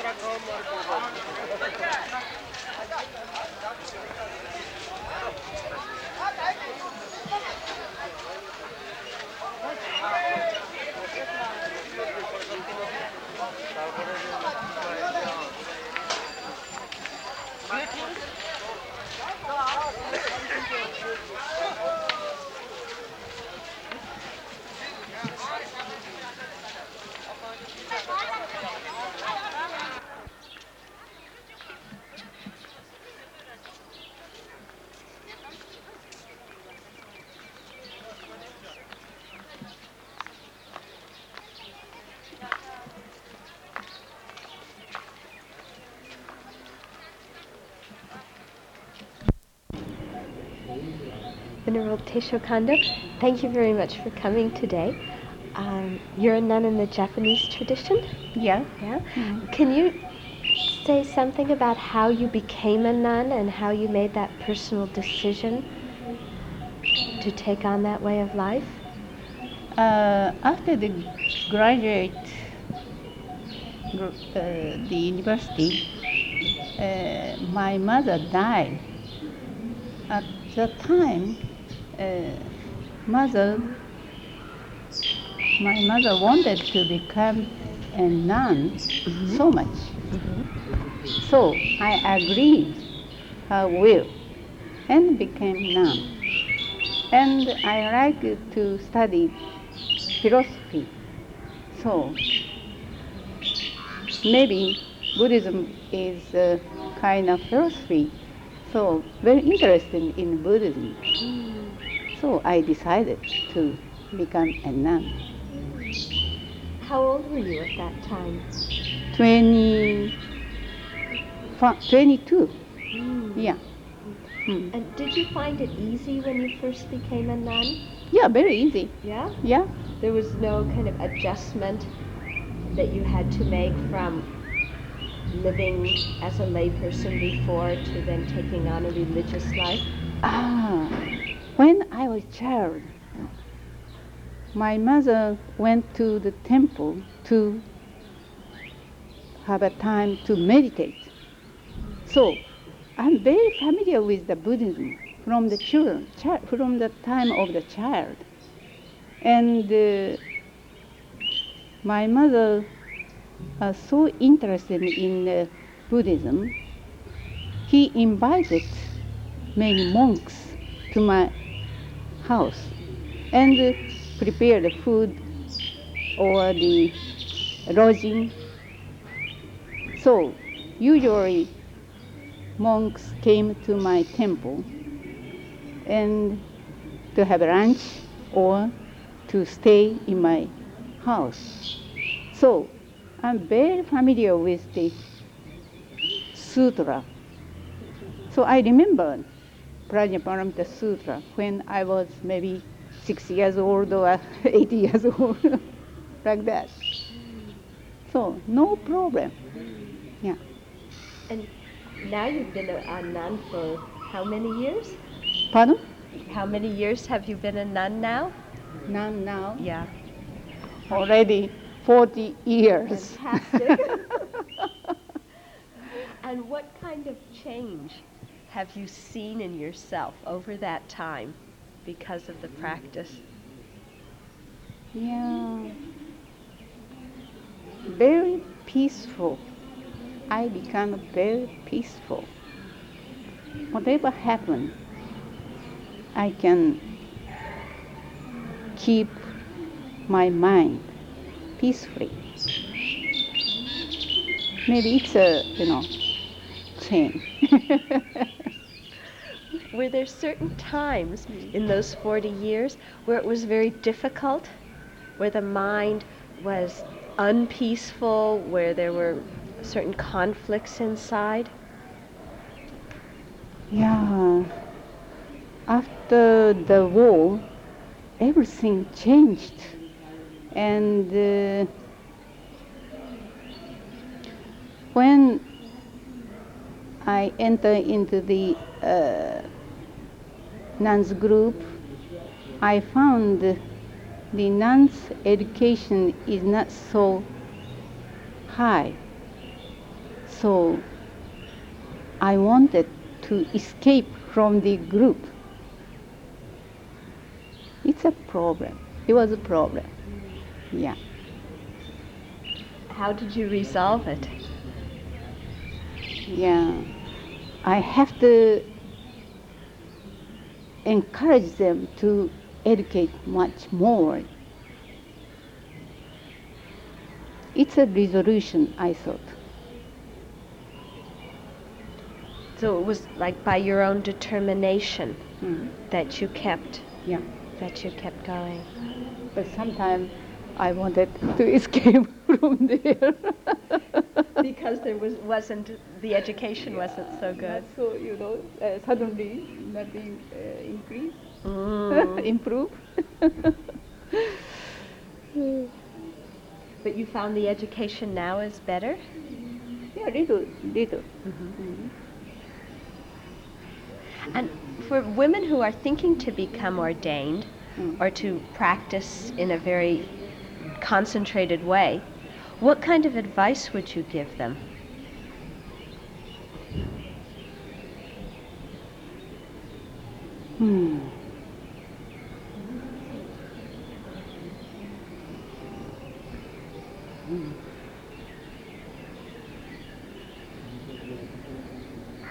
Maybe sit quietly and keep silent and hear the natural sound.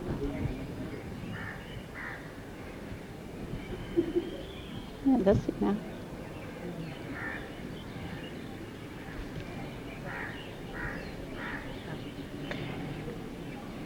And so by the practice and by that advice that you just gave, then it makes me think that naturally one's relationships with other people would change a lot.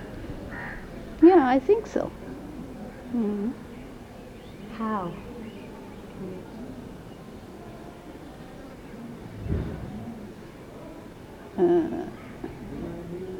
Now I'm old, so maybe they follow to hear me.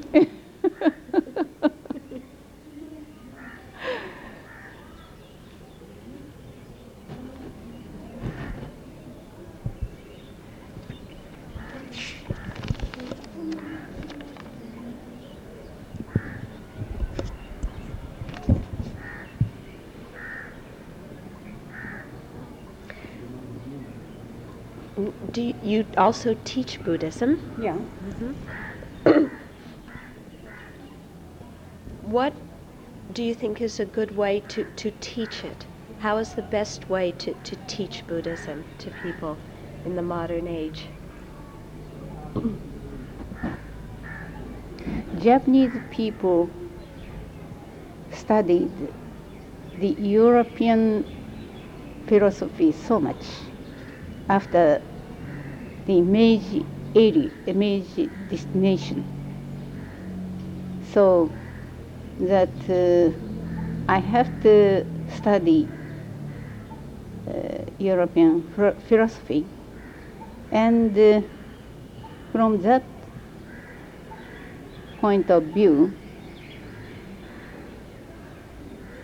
I have to give lecture what Buddhism is. Otherwise, Japanese people cannot understand maybe what Buddhism is. And the Buddhist tradition is very old in Japan. So people think about the Buddhism that is very conventional, not deep thought and deep practice.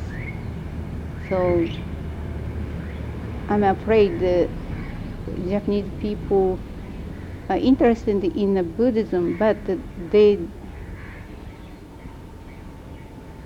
don't understand clearly what Buddhism is. they lived in the atmosphere of Buddhism.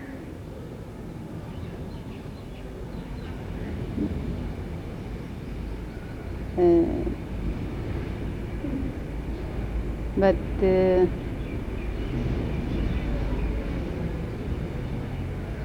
after war, Japan is Americanized and much interested in the material. So as a reaction, recently people are interested in the heart and mind. So maybe gradually Buddhism is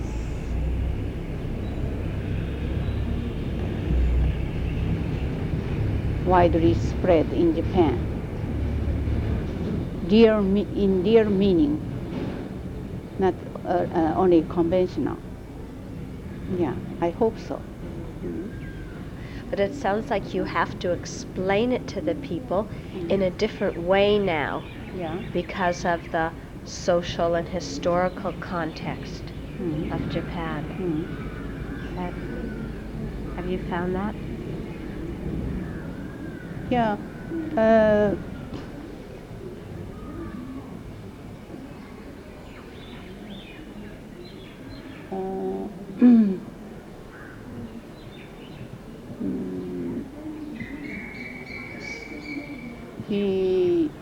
The first problem is, I think,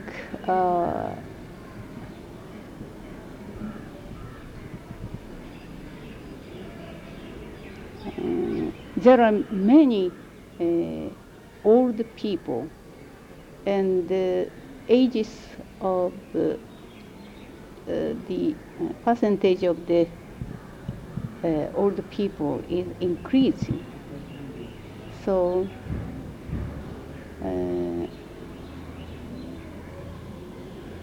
and the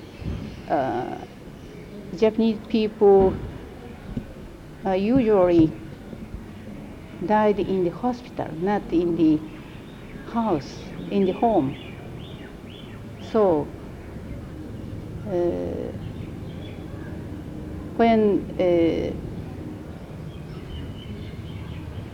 people pass away, I think they don't have peaceful mind. So we have to take care of the old people, contacting with the hospital. So maybe, what can I say? The not hospital. During the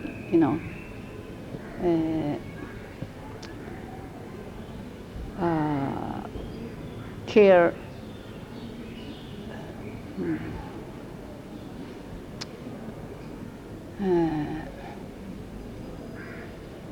Yeah, I changed the word. When I wear this kind of clothes, I cannot enter into the hospital. The doctors, medical doctors, don't want to have a priest to come in, because the deceased people find the priest. Maybe it's near to the that time, maybe. So I think maybe the medical doctor don't want to have a priest in the hospital, So it's a problem, I think. So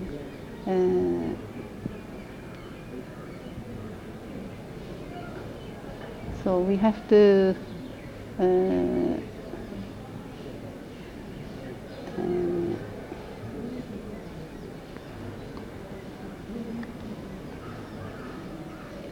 we have to have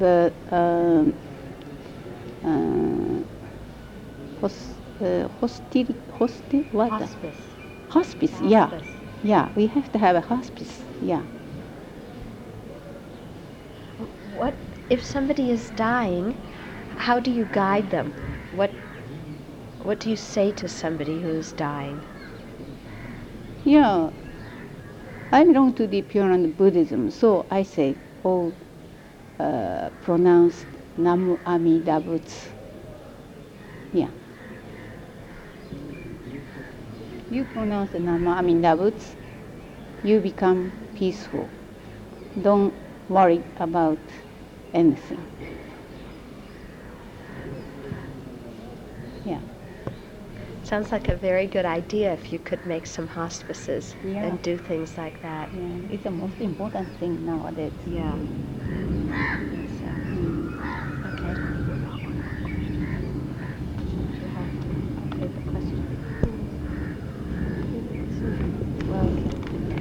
And since you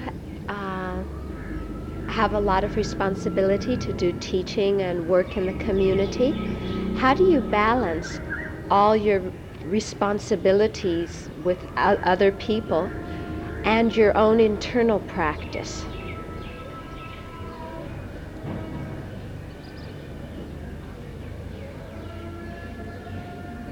Naturally balanced. I didn't think about such a thing, you know.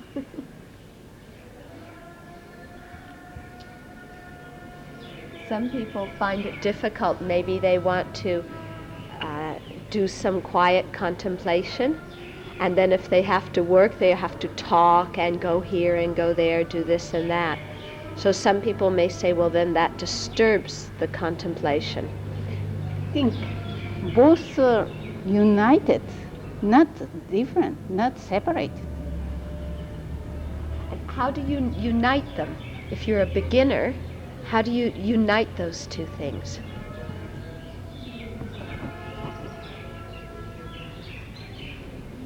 Yeah, I have to say the same thing, you know. Yeah, practice the Namu Amida Butsu. It's 1 minute only, you know, very short time you can practice.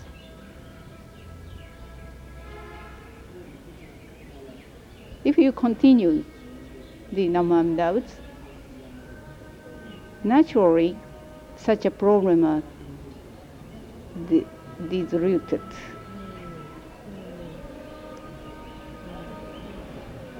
You think about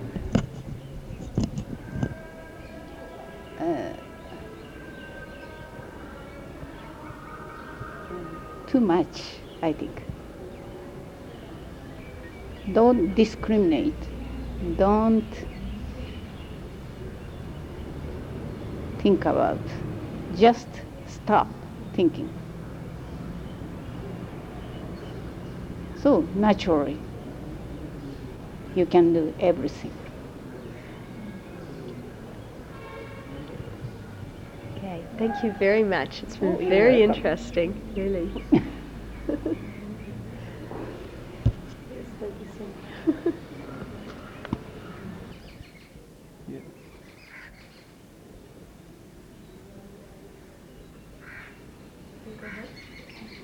Venerable Dharmawati, thank you very much for coming today. You live in Nepal, right? And you follow the Burmese tradition. Right? Can you tell us how you became a nun? And something about your life before you became a nun, and the transition process that you made. गुरुमा थाउथन बिजावी लागि धन्यवाद अले गुरुमा धर्म विषय नापलग गेजा खसिला या अनागारको जी यहाँ गुरुमा चाहिँ गुरुमा जीवन बारे व अनागारको जुइ चौतको समय विषय सुन्थे जाला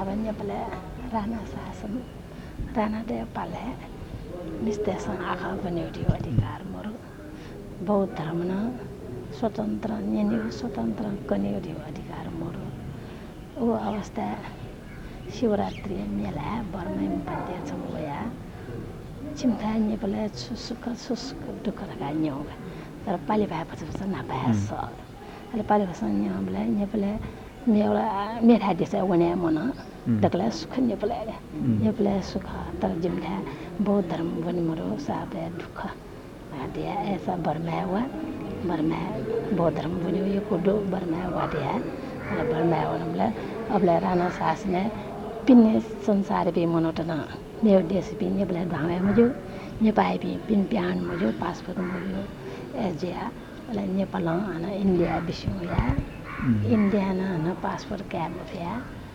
आसाम यो जंगल न्यासोना बर्मा ठंगाउना बर्मा फ्लटक वे पासपोर्ट मदयो जेल लाओ पासपोर्ट देखियो वे गन्थन चला अला फुला लिपा वन्यो ठासे वना तमासले सिम्प्रातले Yes. At that time, okay.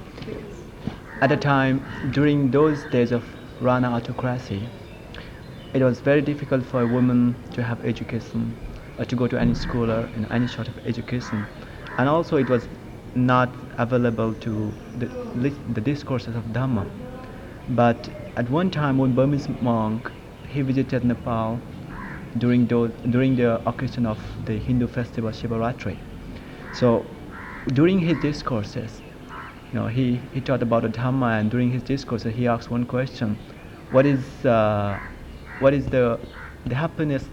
What is the happiest thing for you, and what is the most saddest thing for you? So he made this question, and because she had learned Pali language before, so she was able to converse with this venerable in Pali. So she said that because she had never been outside Nepal, so she said that, okay, to be in Nepal is the happiest. So there's nothing. But the saddest thing for us is that we don't have good facilities to study the Dhamma.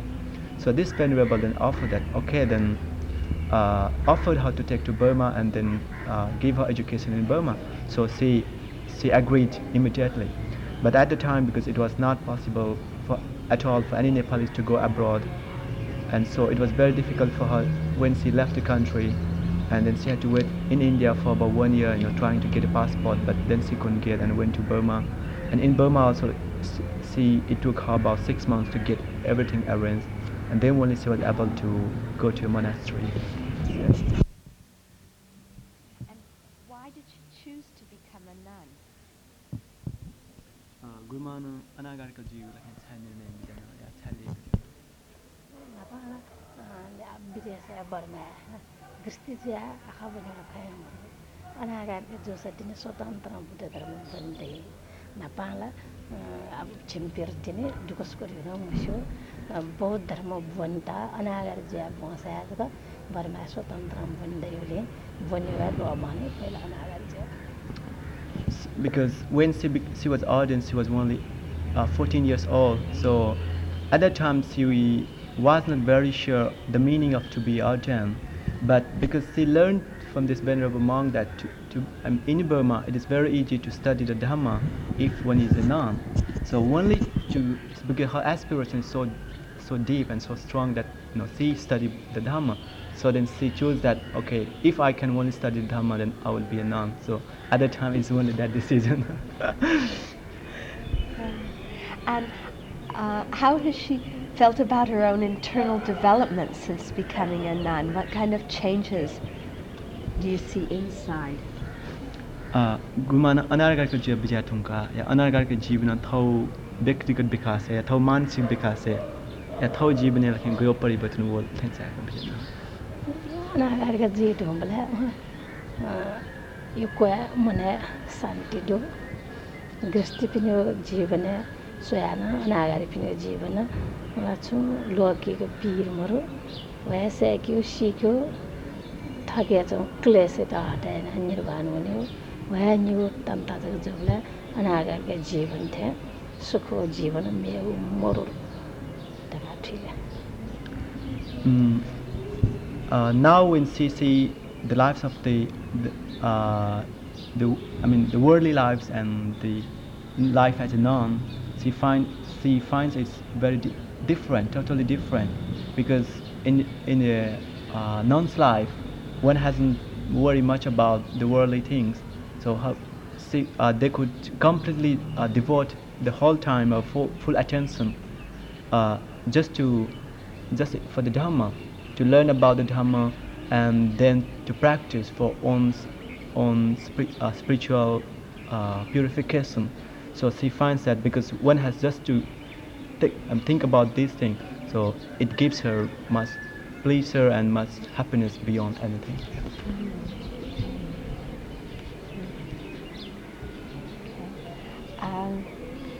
And what advice or what does she think it's important for women who are newly ordained or women who are thinking to become ordained to develop or to do? Ayapi manunteta gupi प्रवज्य जी ढुङ्गुपी या प्रवज्य जी बिचाइन छोपी मनुथेव लागि या मिस्थेव लागि थप्नु इम्यु विकास लागि मतलब मानसिक विकास लागि गुरमाइ पाखि सुझाव दो सुदेव जी सल्लाह सुसल्लाह जी मास्टर वपिन त या जे छोपिन त या अयपिनु लागि सुसल्लाह अयपिनु लागि ला छिसा अय मुख्य न त्यागी जावे एउटा लक्ष्यला संसारे दुःख मुक्त जीरगा वपिन्जला अदाबि संसारे दुःख मुक्त जीरगा वपिन्दा मुक्त जी फे शिक्षा न बिमला शिक्षा जको मको मुक्त जी निमित्ते शिक्षा गादा छु मलाई समस्या हो अजाउ छि पाखे सुन छु फुफु मरते न बि देउ न छिसा मति ता भागमा इमिते अयपिए मनुतेटा इमिते छुसला इंदा असलाला वा त संसार याके सुकर का जोसा सुकर र चटक ठे जको ख ताथे सकले सुकला मानसिक विकास है वहाँ से जका भौतिक विकास है वहाँ तले सकले सुख मको नकले सुख है जका ठे मानसिक विकास है वहाँ से तिने सकले सुख ठे ली रकाला छिसा ठीक आदि में she feels that the main aim to be ordained or to get ordination is to be free from the samsara or the suffering of the samsara, and also we should not forget that our aim is for the benefit of the all living beings and for our own benefit also. So for this, to be prepared for all these our main goals, being very aware of these goals, we should try to educate ourselves to be able to do these things and also put these things into practice. And another thing she says that the real happiness is the happiness that we get within ourselves. Even though doesn't matter how much we think that these physical things are the physical happiness is pleasurable. In fact, they are not really pleasure. So the real happiness comes within own mind. So we must always strive for our spiritual development. And there must be certain times when the practice becomes difficult for one reason or another. Either outside conditions are difficult because of social, political, economic things, or also one's own inner self. The emotions, get very disturbed. How has she handled situations like that in her life? थचेजी मतलब थियो लक्ष्य जना अनागारको जुवा सा picture जुवा सानो गमलेंगले पिनी वातावरण हैन ताकि सामाजिक राजनीतिक या आर्थिक पिनी वातावरण हैन विभिन्न समस्या त या थापु अयो अवस्था न वेफो गमलेंगले थौ दुनिया मन हैन थौ भावना थौ इच्छा अयो भावना हैन विभिन्न कठिनाइ त विभिन्न समस्या त वेफो थियो विभिन्न थाकु अवस्था रहेबले गुरमान इम त चाहिँ इम नपगेन सामना इन बिचना पिने समस्या वे डाला छिसा छिया म पिने वे याता होसेना कोठा न्यासु भने बले कोठा वन मालिउला मेउला दास मेउला वन माला मोरसा कोठा वन मासा कोठा मसिको होसेना वन माला पिने हो समस्या ना आ दुने ममरिया वे बलेला गफला त गठ संसार अनित्य दुःख अनाहत मानका खनि मुखनि अबलाजको ममरिया हो वे तसन दुनिया निसे संसार अनित्य दुःख अनाहत मानका खमेसिन जिथिला ममरिया हो पति वे म दुने वे मत गलंगला निराशे भावना यो यंत्र प्रमुजिला यो जीवले निराशे भावना वही गुमाना गैना त्याग बिजना भगवान पुट्यां तै बिजाडो ला गब्लेला आज आबलारियो छौ सफलता जोसा असफलता जोना यो कोई आज आबला निराश हुई ऐसा भगवान पुटे त्याला छपानी का निराश हुई वही बले भगवान छरे बिजाड डाबला विरिया वटो के नाम कम नसिज दे डाडो मेहनत या तासा सिद्ध मजे छुया मो वातावरण बालास मेहनत न याक्न सफलता जी वातावरण बामले बले बस ठिल्ला जी तर मेहनत न सिद्ध मजे ज्या छुया मोर का भगवान पुटा तै बिजा वो खल्लो मांगा चाहिँ she feels that many times about the outside conditions we can't change these things. But even then, she gives the simile like when we are walking in a road where there are many, what do you call, thorns that pricks us? Thorns. Yeah, many thorns. Then maybe if there is another way, then we can choose another way. But if there is not another way, then if we have to walk through the same way, then we have to take care. I mean, we have to see that we are least hurt. Then we have to be very skillful while walking or mindful while walking. So in our in practical life also, then we have to see if there are any other way so that we can passes through these social or political conditions, or if not, then okay, maybe mindfulness or some type of other skills might help us or help her. And for internal problems or internal difficulty like emotions and these things, she feels as long as we are aware the real nature of things like the anicca, dukkha and anatma, changeability, unsatisfactoriness and the selflessness, then these problems wouldn't arrive. But even then, while we are working, that there comes times when good times and bad times, ups and downs, it comes. But then she said that La Buddha has said that if you really put your effort, if you really try, there is nothing which is impossible. So she used to take inspiration from these teachings. And what has the conference meant to you? How has it been important?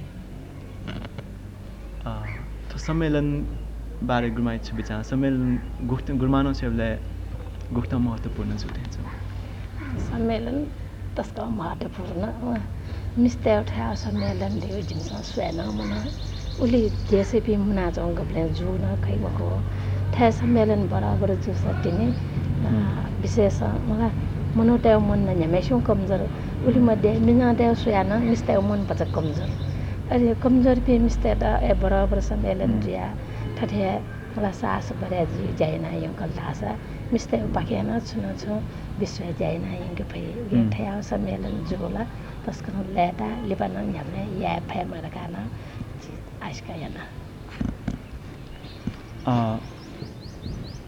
This conference means a lot to her, and she said that as far as she knows, this is the first ever happening in the world that so many nuns from so many different countries are gathering at one place, and even for her herself, it's this first time that she's in such an international conference. And she says that it is natural that when we are working, there comes many difficulties and hardships, and that at the time our mind becomes a little bit weaker. At that time, then we need support from other people. So she finds that this conference has helped in that way, that to help among we women ourselves, help from each other, and sharing of our experience also does a lot. It is also very important because we can learn from each other so much. And the most important thing, she said that it gives inspirations to the women who are working for the Dhamma.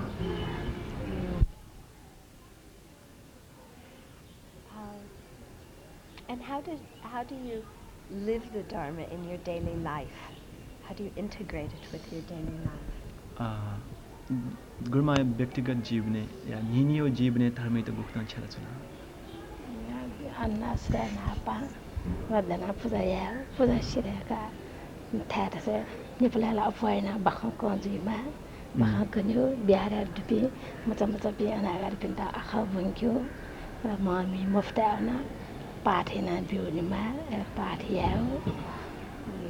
Could be she there, a party out my party no. Gristipinda, Morachunachon, Gualia, or Biarachopinda, Hapangio, without the head, even with that. वो बाहेक गुरुमा नि धर्मै त गुरुमा न गुख्न अभ्यास छ छ अला time आ थापिन्दाला ध्यान न या मला थाउ हिट हो कर्पिनो हिटे निटे अट हिट हो पर हिट अट हिटे निटे ध्यान भावना या मला मने छ क्लेश या त अडया थाकी माता पर हिटे निटे बहा कन्यो पाठ या ठो न्यू जाय. She feels that for non or for ordinary people, there are two main aims in his or her life. One is to work for one's own spiritual development, and then the next one is to work for others' spiritual development also. So, for the first part, to work for own spiritual development, she practices meditation and at times, and also she does other actions which helps her to decrease the defilements of her mind. And for the second part, means to work for other people. Most of the time she said that she gives for other people, like she has to preach every day because there are many invitations from people to go to different places for preaching, and then teaching Dhamma, or also helping them not only in a religious way but in many other social and educational way also. So she's trying to put these two aims together in her life. What is a good way to do that? Because when you're doing a lot of social work, sometimes you get very fatigued, or also when you open yourself up to help others, you're open to criticism as well. So how to deal with these kinds of things if your life is constantly busy helping others? थुक्छ मेप्नु लागि हामीले जाइन्छन् बेले लागि यको जाइन्छन् बेले यहाँ गल्ने गल्ने थाय न गल्ने त्यान सिस्टम वाला फो या मतलब थाय न थाके जो जुन फो गल्ने गल्ने मेप्नु पाके मतलब विभिन्न आलोचना रुवे फो थय जीवले लखे गेना थय समस्या थय स्थिति गेना समाधान या भैया जय पिंडा मस्कास करा निराश न हुआ गब्ले करपिंडा भिंगिर गा यासा करपिसन नो हना अब्जस न फेमा ऐसा भगवान से देता और रावले मर चकला कि तो दे जय ला अब्जस फैमिली अब्जस ना गया पिसन जय मुझे जय पिसन अब्जस न फै कि मा या फै कि मा छौ छरावले भगवान बुद्ध अन सारीपुत्र भन्थे मोगल्यान भन्थे निमु आवले सारीपुत्र भन्नु भगवान आरामको याचना बिराट लक्ष्मी डोम त्यो प्याउ ढाबले अरे हाना सतल भगवान प्याउ ढानगा सरले जे प्याउ ढे लक्ष्मी सुमति गोलाले समस्या जवाबले जे प्याउ ढाबले भगवान यंग चुनी मास्टरला जिन्न यंग ध्यान यारका मति गोला रका टालका मोगल्यान भन्थेन ल सारीपुत्र भन्थेन सरगा जा छन सुमति गोलाले भगवान बुद्ध ब्राजुले आरामका मास्टर बोलजी भगवान गुलमुची टुकुसिया 10 पार बिटा पुराना लाना बिटा ज्ञान भगवान सुनको चौसा छिपे सुनको चुनी मजिला होला भगवान धर्म प्रचार या मालर का सास होला वो खण्डु मनावे बला मारो सा सैना जयमा लिपै ढामोट गलेन सारीपुत्र भन्दैन ढाउ मोगल्यान भन्दैन हो छबी आराम का छ जिम्न आराम का माल धामपटे उइरा प्रशंसा मयाको भगवान आराम का छ जिमसन मेहनत याद माल धाम अले थे जीवले ओकी थौ लागि मतलब थौ जको सुध्य लागि जेनुनी जुल के ठुक थमे पनि लागि न जाइन्छ नि जुल भगवान बुद्धला फसा थक्कर पिन दाना उडारियामा ठन शुद्ध जीमा होला मुफसा न्यूली छोसा यामा फसा न्यूली यामा she feels that is very true. What you said, that's very true. But what Lord Buddha has said, that if you can, so strive for both of these two aims, to work for yourself and then for others also.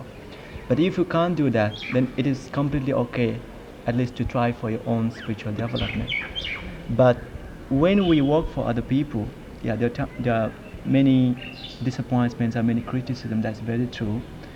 But we have to understand the the spirit of the Buddha, or why Buddha took so much trouble for the betterment of the humankind. And she just gave an example of the Lord Buddha's time.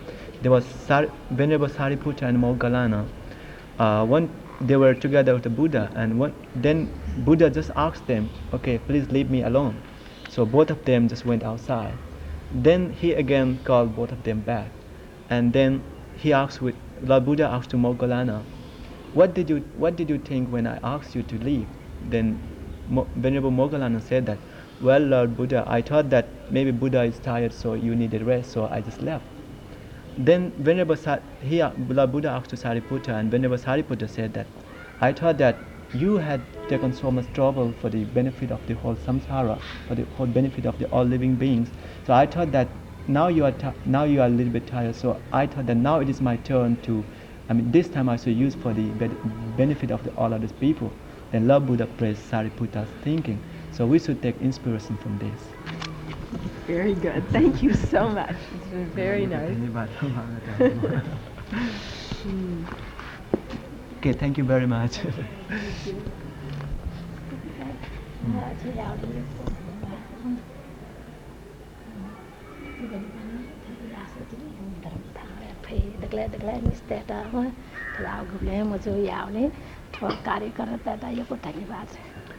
She also thanks you for the interview, and also she said thank you for the organizers who made all the nuns from many different countries gathered together, and she feels that she wishes you success in your future attempts also, and then she said that may we be able to work for the whole Buddha Sasana, and especially for the development of the women.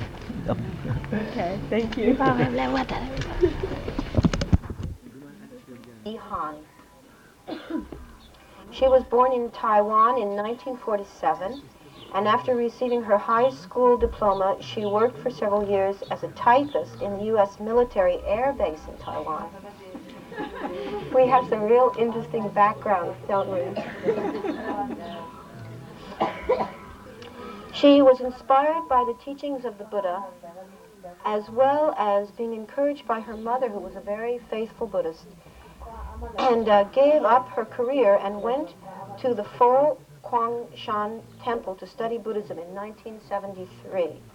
No, before that. And in 1973 was ordained by the Venerable Xing Yun, and received the Bhikshuni full ordination in 1976.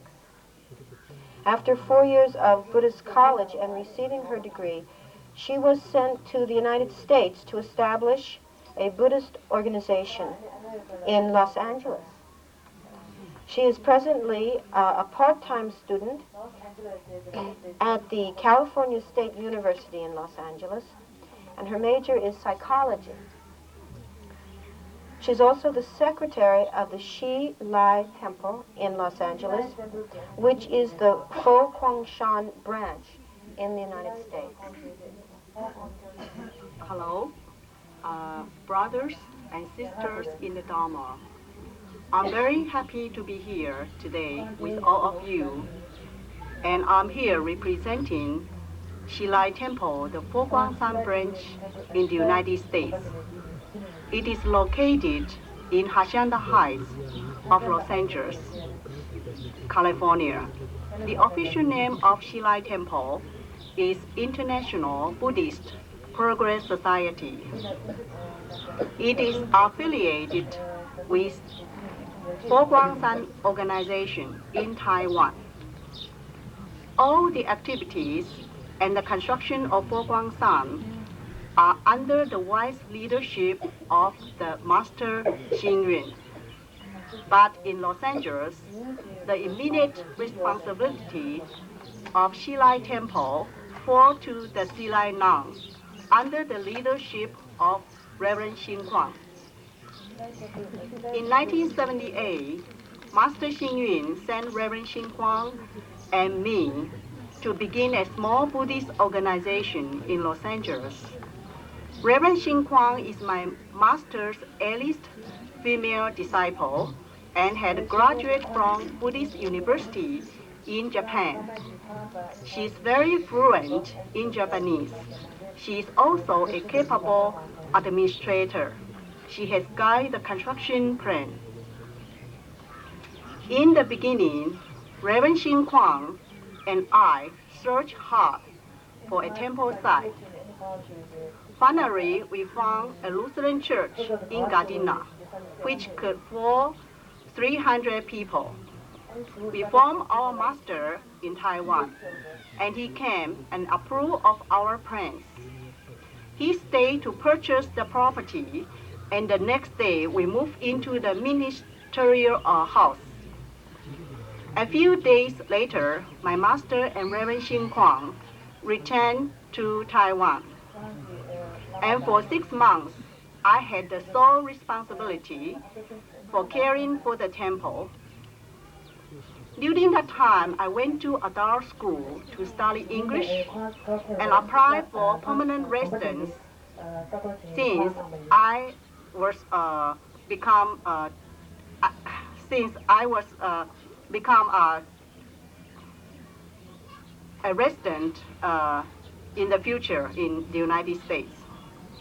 I also did all of the legal work necessary to begin a temple.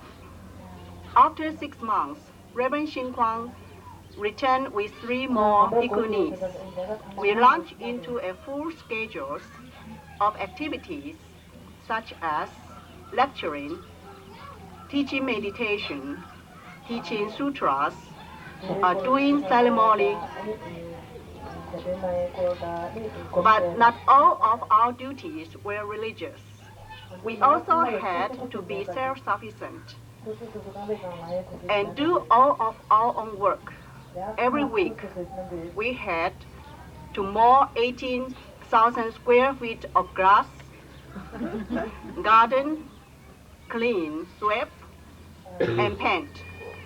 There was a black wall fence around the entire compound, and embedded in it were crosses.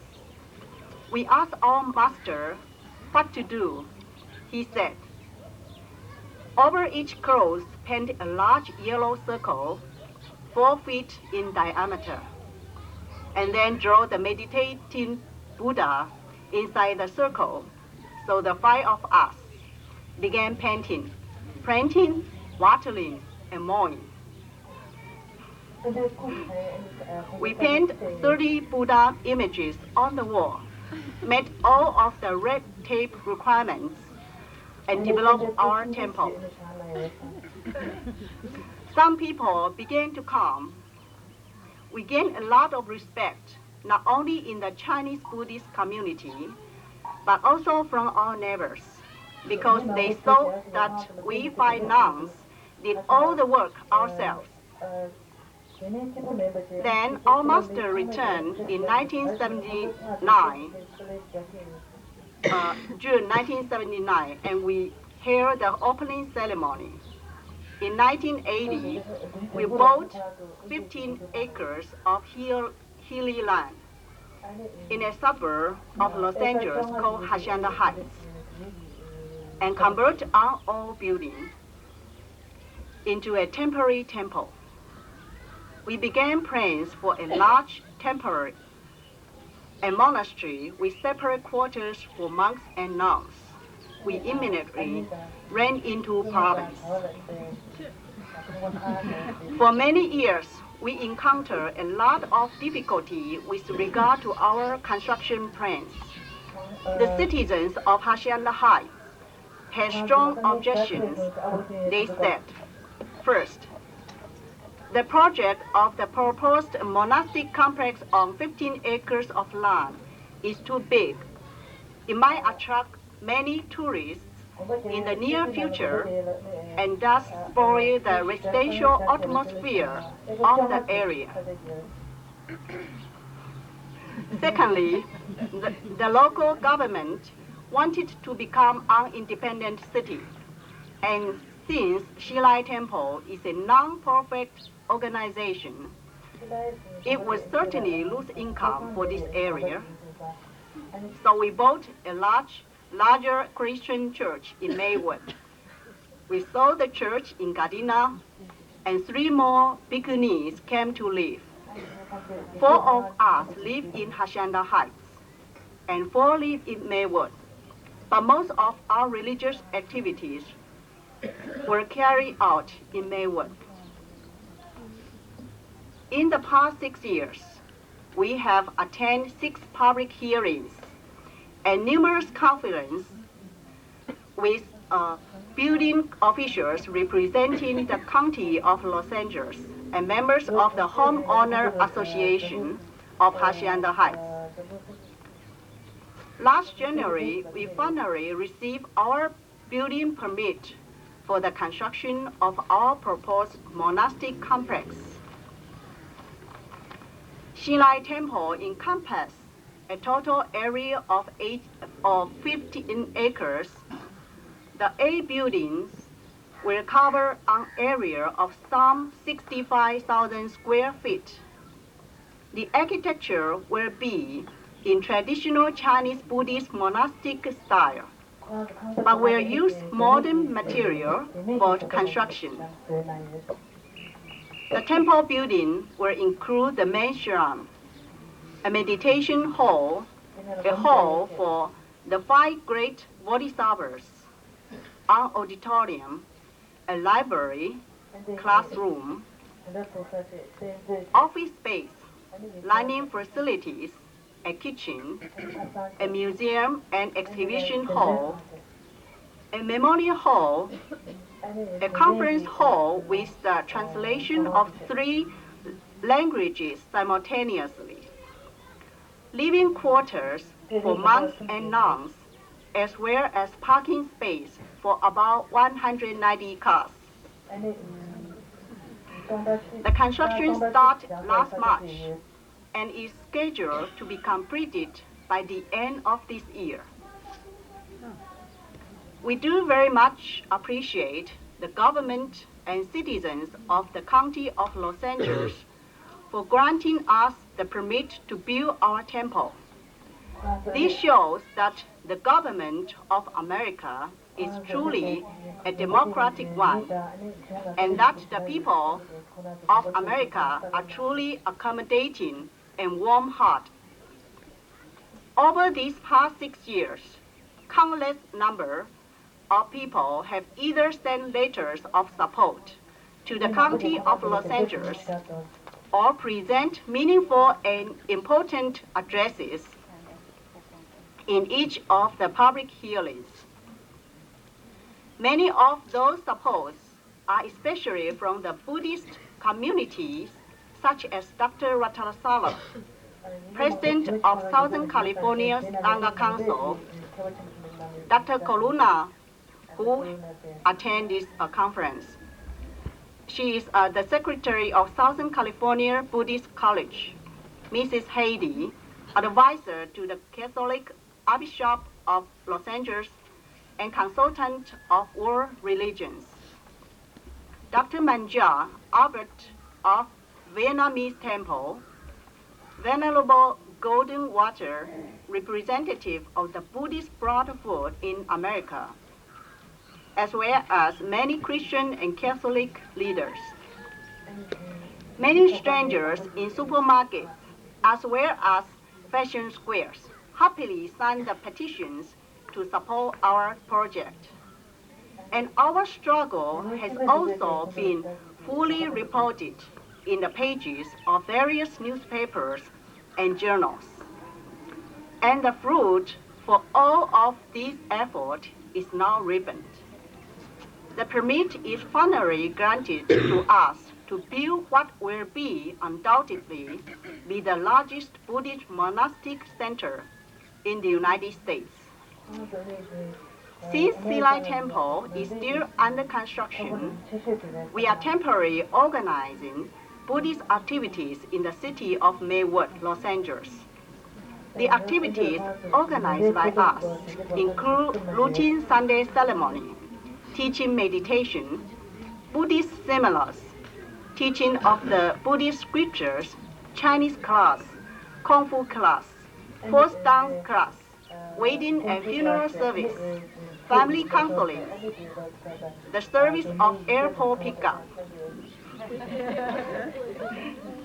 and many other similar activities. In addition, the nuns do all the cooking for 200 to 300 lay people every Sunday. We are very famous for our delicious food.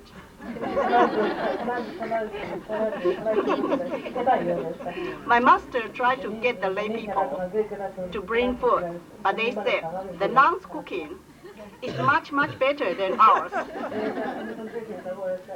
So all of our nuns are very proficient in all practical matters, as well as meditation and Dharma. Working with a quite calm mind is a cultivation of mind and a type of meditation. In addition, all of our nuns are required to attend college classes to learn English. Even our abbot, Reverend Xin Kwang, at age 54, began to learn English. And 2 years later, even with her heavy responsibilities, she has become proficient in the language.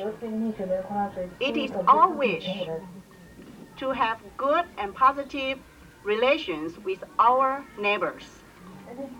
Since Buddhism is one of the greatest religions in the world and stresses peace and harmony, compassion and mental purity, all of these will be benefit to the Americans, and they are all cordially invited to visit our monastery anytime they wish. Shilai Temple means the monastery which was brought from the east to the west. This refers to the fact that Buddhism spread from India to the Far East and now to the United States. An outstanding feature of Foguangshan Shilai Temple, as well as a prominent feature of our parent organization, the Foguangshan Buddhist Organization in Taiwan, is that it is largely made up of nuns or bhikkhunis will receive the same training and responsibilities as the monks. My master always looked at our abilities and attainments, not our gender. Therefore, nuns have a very important position in the organization.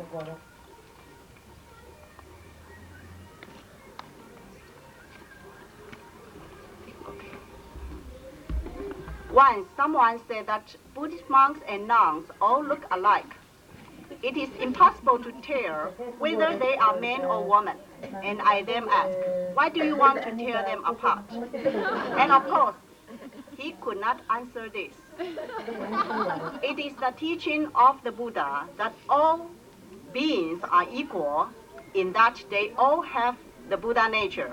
This is their most essential religious characteristic. They all have the capacity of attaining and awakening Buddhahood. In chapter 12 of Lotus Sutra, it was said that even Devadatta, the greatest of sinners, and the young half-human and half-Naga daughter of a Naga king can become Buddha in the future. In the symbolic language of this important Mahayana Sutra, we see that all beings, sinners, the young, women, and those very human, all have the potential of attaining full Buddhahood. This is the key to the understanding of the Chinese Mahayana Buddhist view of the Sangha. According to them, there's no room for practical distinctions between man and woman, between self and others. We are all members of the same family. We are all children of the same teacher, the Shakyamuni Buddha.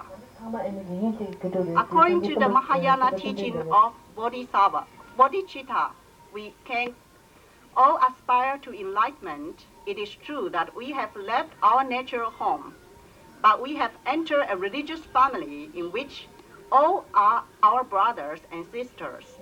With the growth of our understanding and with our participants in the various works of charity, we came to realize in a very tangible manner that everybody that we came into contact with is a member of our family, that all elders are my parents and grandparents, and that all children are my children. No matter where we are, either in the East or in the West, we should not shut ourselves up in a cave or in a rude hut or cut off from the concerns of the world. The key to fulfilling a religious career lies in keeping busy with useful and worthwhile activities. Activities that are undertaken in the Buddhist spirit of altruistic giving and which are directed to the welfare of others. We must first seek for the salvation of others before we seek for our own salvations. We must save young persons. We must care for the sick. We must preach to those imprisoned. We must go to wild and barbarian places to bring the teachings of the Buddha to persons therein. We must run orphanages and homes for the elderly. We must sacrifice ourselves to the goals of education, charity, and cultural activities. And it is in such activities that we must find our happiness and our major religious responsibilities. We must proceed from the idea to the practical. We must carry out a practical, humanistic Buddhism and so cause the light of the Buddha to shine on all beings throughout the world. The water of Dharma to moisten all creatures and so create a human pure land. Thank you very, very much. That's quite inspiring. Thank you, that was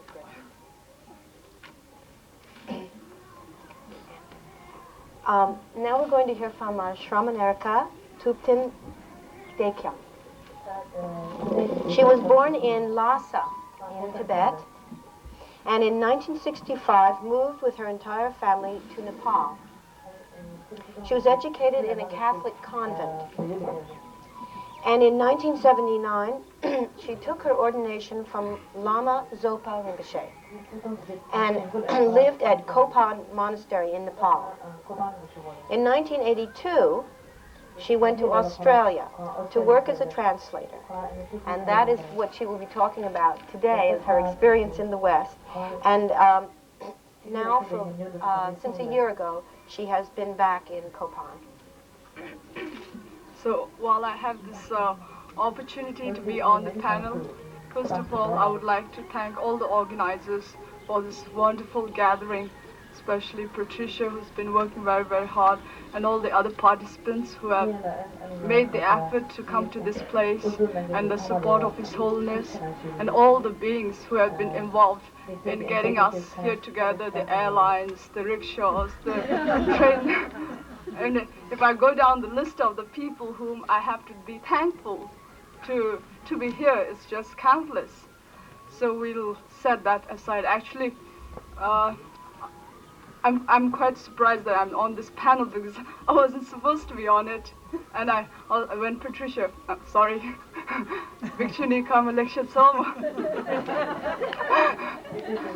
when she first requested me to talk on this panel, you know, kind of like usual, like I am, you know, I never think of what I'm doing, and I said, oh yes, you know. Then after a little while, when I really began to digest what I said yes to, I said, oh no, I can't do this job, you know.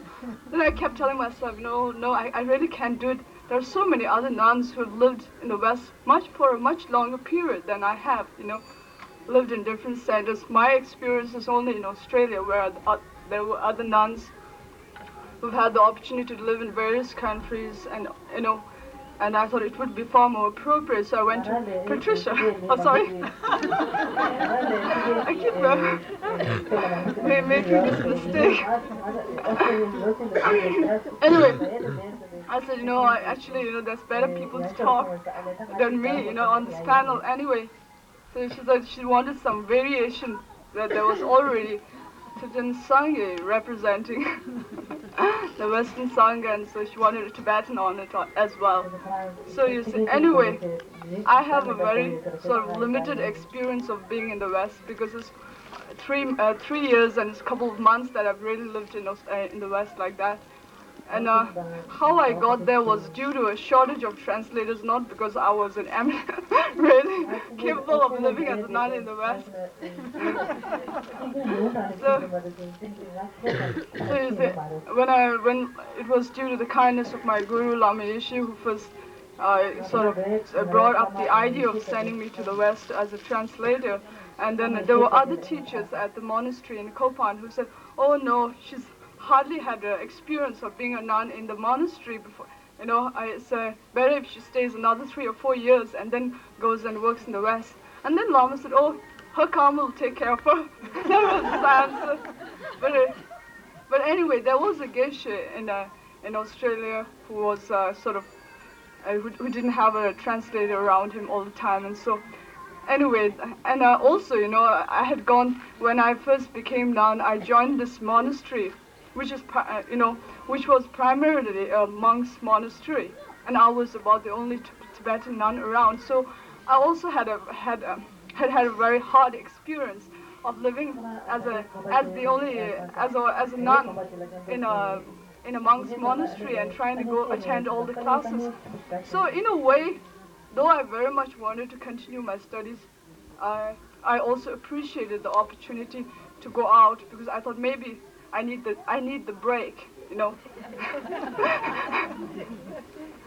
So from my studies and to be able to work. So that was how I first came to live in the West as a nun.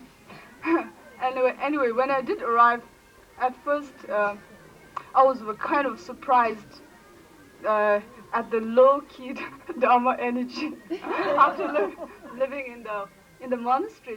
Especially at Chenrezig Institute, where I worked, was supposed to be one of the first Western Dharma centers to be started. So I was very surprised that it hadn't. I must have put so much expectation on a Dharma center, but when I arrived, I thought, I felt kind of very discouraged. But then I was supposed to go and work in another center.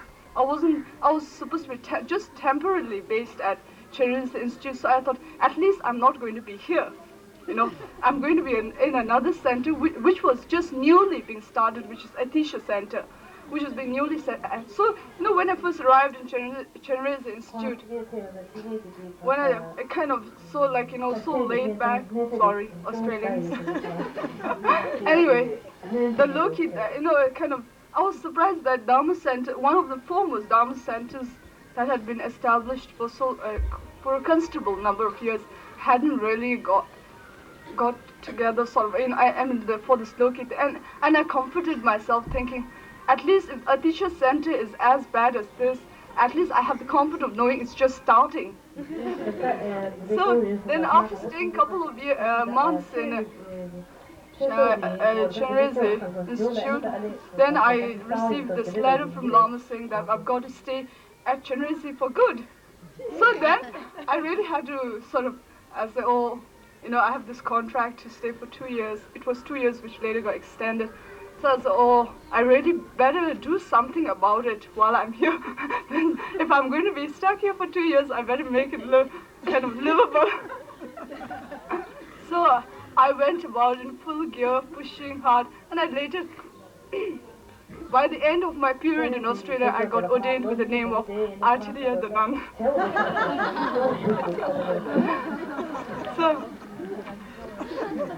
So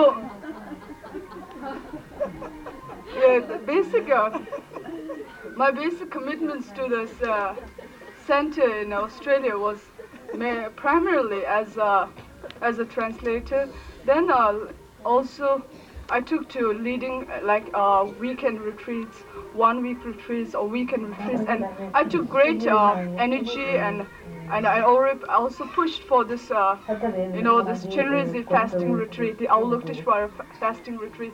That was one of the most. Also, a lot of people had great enthusiasm for that particular practice, and I myself also enjoyed it. So that was and in pujas and things like that, more being the, I think most of the time, the only kind of permanently resident sangha there, who was around most of the time. So I took the opportunity to, kind of lead all the pujas and, kind of teaching others how to have the pujas set up, things like that. But during my stay there, I also had the opportunity to travel quite widely around Australia, kind of Sydney, Melbourne, Adelaide, Darwin, except for Western Australia, I covered most of the place while I was there. So what I felt most was that when I arrived, that that the Hare Krishna systems and the Tibetan Buddhist system had arrived in the West, but the kind of the Hare Krishna system was so everyone knew exactly who they were. But about the us, this Westerns, of the Tibetan tradition, Buddhist Sangha of the Tibetan tradition, who were in the West, nobody knew who we were. Either they categorized in the Rajneesh. Often had people saying, "Are you from the Rajneesh group?" or saying, "Are you from Hare Krishna?" So like this, I felt that. Then I began to realize how come these people don't know us when we started about the same time? Center. I know every time they went out of the center, then they wore lay clothes. So that way, the outside, the society, didn't ever know what these robes were all about. So whenever we did come out, we got categorized into those two things, So I felt like, our own inability or our own lack of confidence to wear our robes in the markets, in the department, to go out and wear our robe, advertise ourselves, make ourselves known. I think, sort of we failed in that. We had failed to make ourselves, known. Shall I pass the Anyway, I think the soul is, I think so long as we are comfortable within ourselves as being an ordained person, proud of being, proud in being ordained, proud in being able to wear these robes and be like as Ayakema always puts it, like a banner proclaiming the teachings, confident. We would have no qualms about walking the streets of the West in these robes. I think it is our own insecurity in ourselves, lack of confidence, lack of faith in what we represent, that we don't wear our robes. Every time we stick our foot out of the center, then we go back into lay clothes. And we've got to overcome. This is all what I'm blabbering off from my own experience. So, any toes that I step on, excuse us. Anyway, that's what I feel. There's got to be a hurdle in everything. So sometime or another, it's got to be crossed over. I think, I'm sure the Hare Krishnas and the Rajneeshas all had difficult experiences, trying to make themselves known. They had a raw deal from people, but even as ordained people of the Tibetan tradition, we've got to bear, if we really want to be effective, bear some difficulties initially. There's no, the doorway to Dharma is, going through a difficult period and then going to peace and nirvana, Whereas when you go into samsara, you go with a great happiness and then end up in a mess.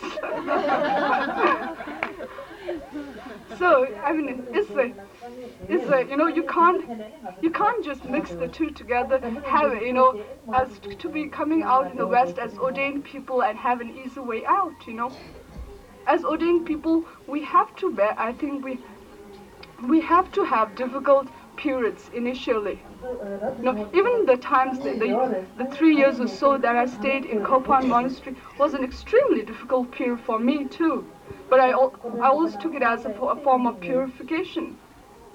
That I had these, incredible wave of bad karma to go through, But luckily for me, on the other hand, I was very enthused to really succeed. I had a wave of, inspiration behind me to just push me through this difficult period.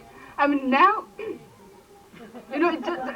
how it is with in our lives, when there's the latest television thing, or the latest technical development, how we go ooh and ah over it. It was just like that, really fascinated with the Dharma, because, being brought up in a convent initially, I knew more about Catholicism or Christianity than I did about Buddhism. So when I really started begin to study Buddhism, I was every one of us gone through that experience of that strong, okay, I'm going to get enlightened within this year, kind of so determined. I was experiencing that sort of wave, and so that helped me a great deal going through the initial years of my hard times. Even Tibetan nuns have hard times. And so, but I think, so now I'm kind of a bit far too laid back, and so if I have the difficult periods of the 1980, 81, now, I don't think I could have survived, because somehow that wave of inspiration, I don't know where it went. So I'm still rocking on the chair and making it slowly up the hill. Anyway, so wind up. Oh, so I have to I'm supposed to wind up. Anyway. So anyway, as myself as an individual, as a nun from the East living in the West, I really didn't have people giving me a hard time as such, because I lacked the blue eyes and the blonde hair. And often they would just come up and say something, once we were in Adelaide visiting the zoo, and one little kid said, "Dad, he's wearing a dress." That's the kind of problem I have. Thank you very much.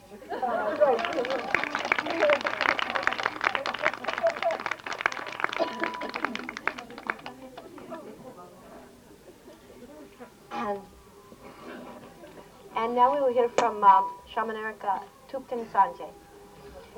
She was born in a small town in Germany, in the countryside. She has a university degree in political sciences.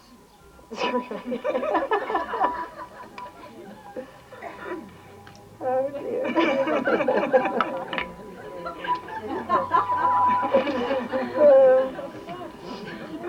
And Russian language and literature for high school teaching. She has been teaching political sciences and language since 1973.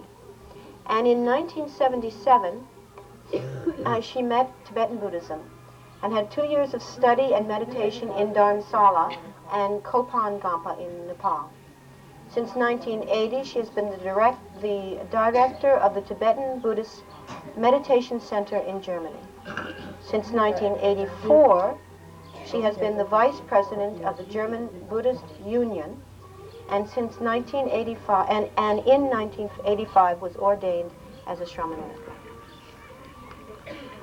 So, I will tune in with what Zenla said, the experiences of someone brought up Catholic turning into a Buddhist nun. Well, there have been many things said in the last days about Western women embracing Buddhism and living in the West. and Western women becoming nuns living in the West. I share these experiences and I won't repeat them, but talk about maybe some other points. I'm a Buddhist nun in the West. What does it mean? I'm a woman in a still pretty male-oriented patriarchal society. I'm a spiritual person in a very materialistic, not religious or even anti-religious society. I'm living in the West, meaning in a very developed, materially developed country with a high living standard and with lots of individual freedom and a deep understanding of individual freedom and appreciation of that. And I'm a Buddhist, which means I have an Asian religion, which at the first sight is exotic, strange, alien, foreign to the West. So what I'd like to do is describe some of the difficulties arising out of these four aspects and some of the advantages I encountered. Living as a woman in a patriarchal society, I think I need not stress very much what that means, because we are all women and we are all living in a patriarchal society. I don't think there is any other society around these days.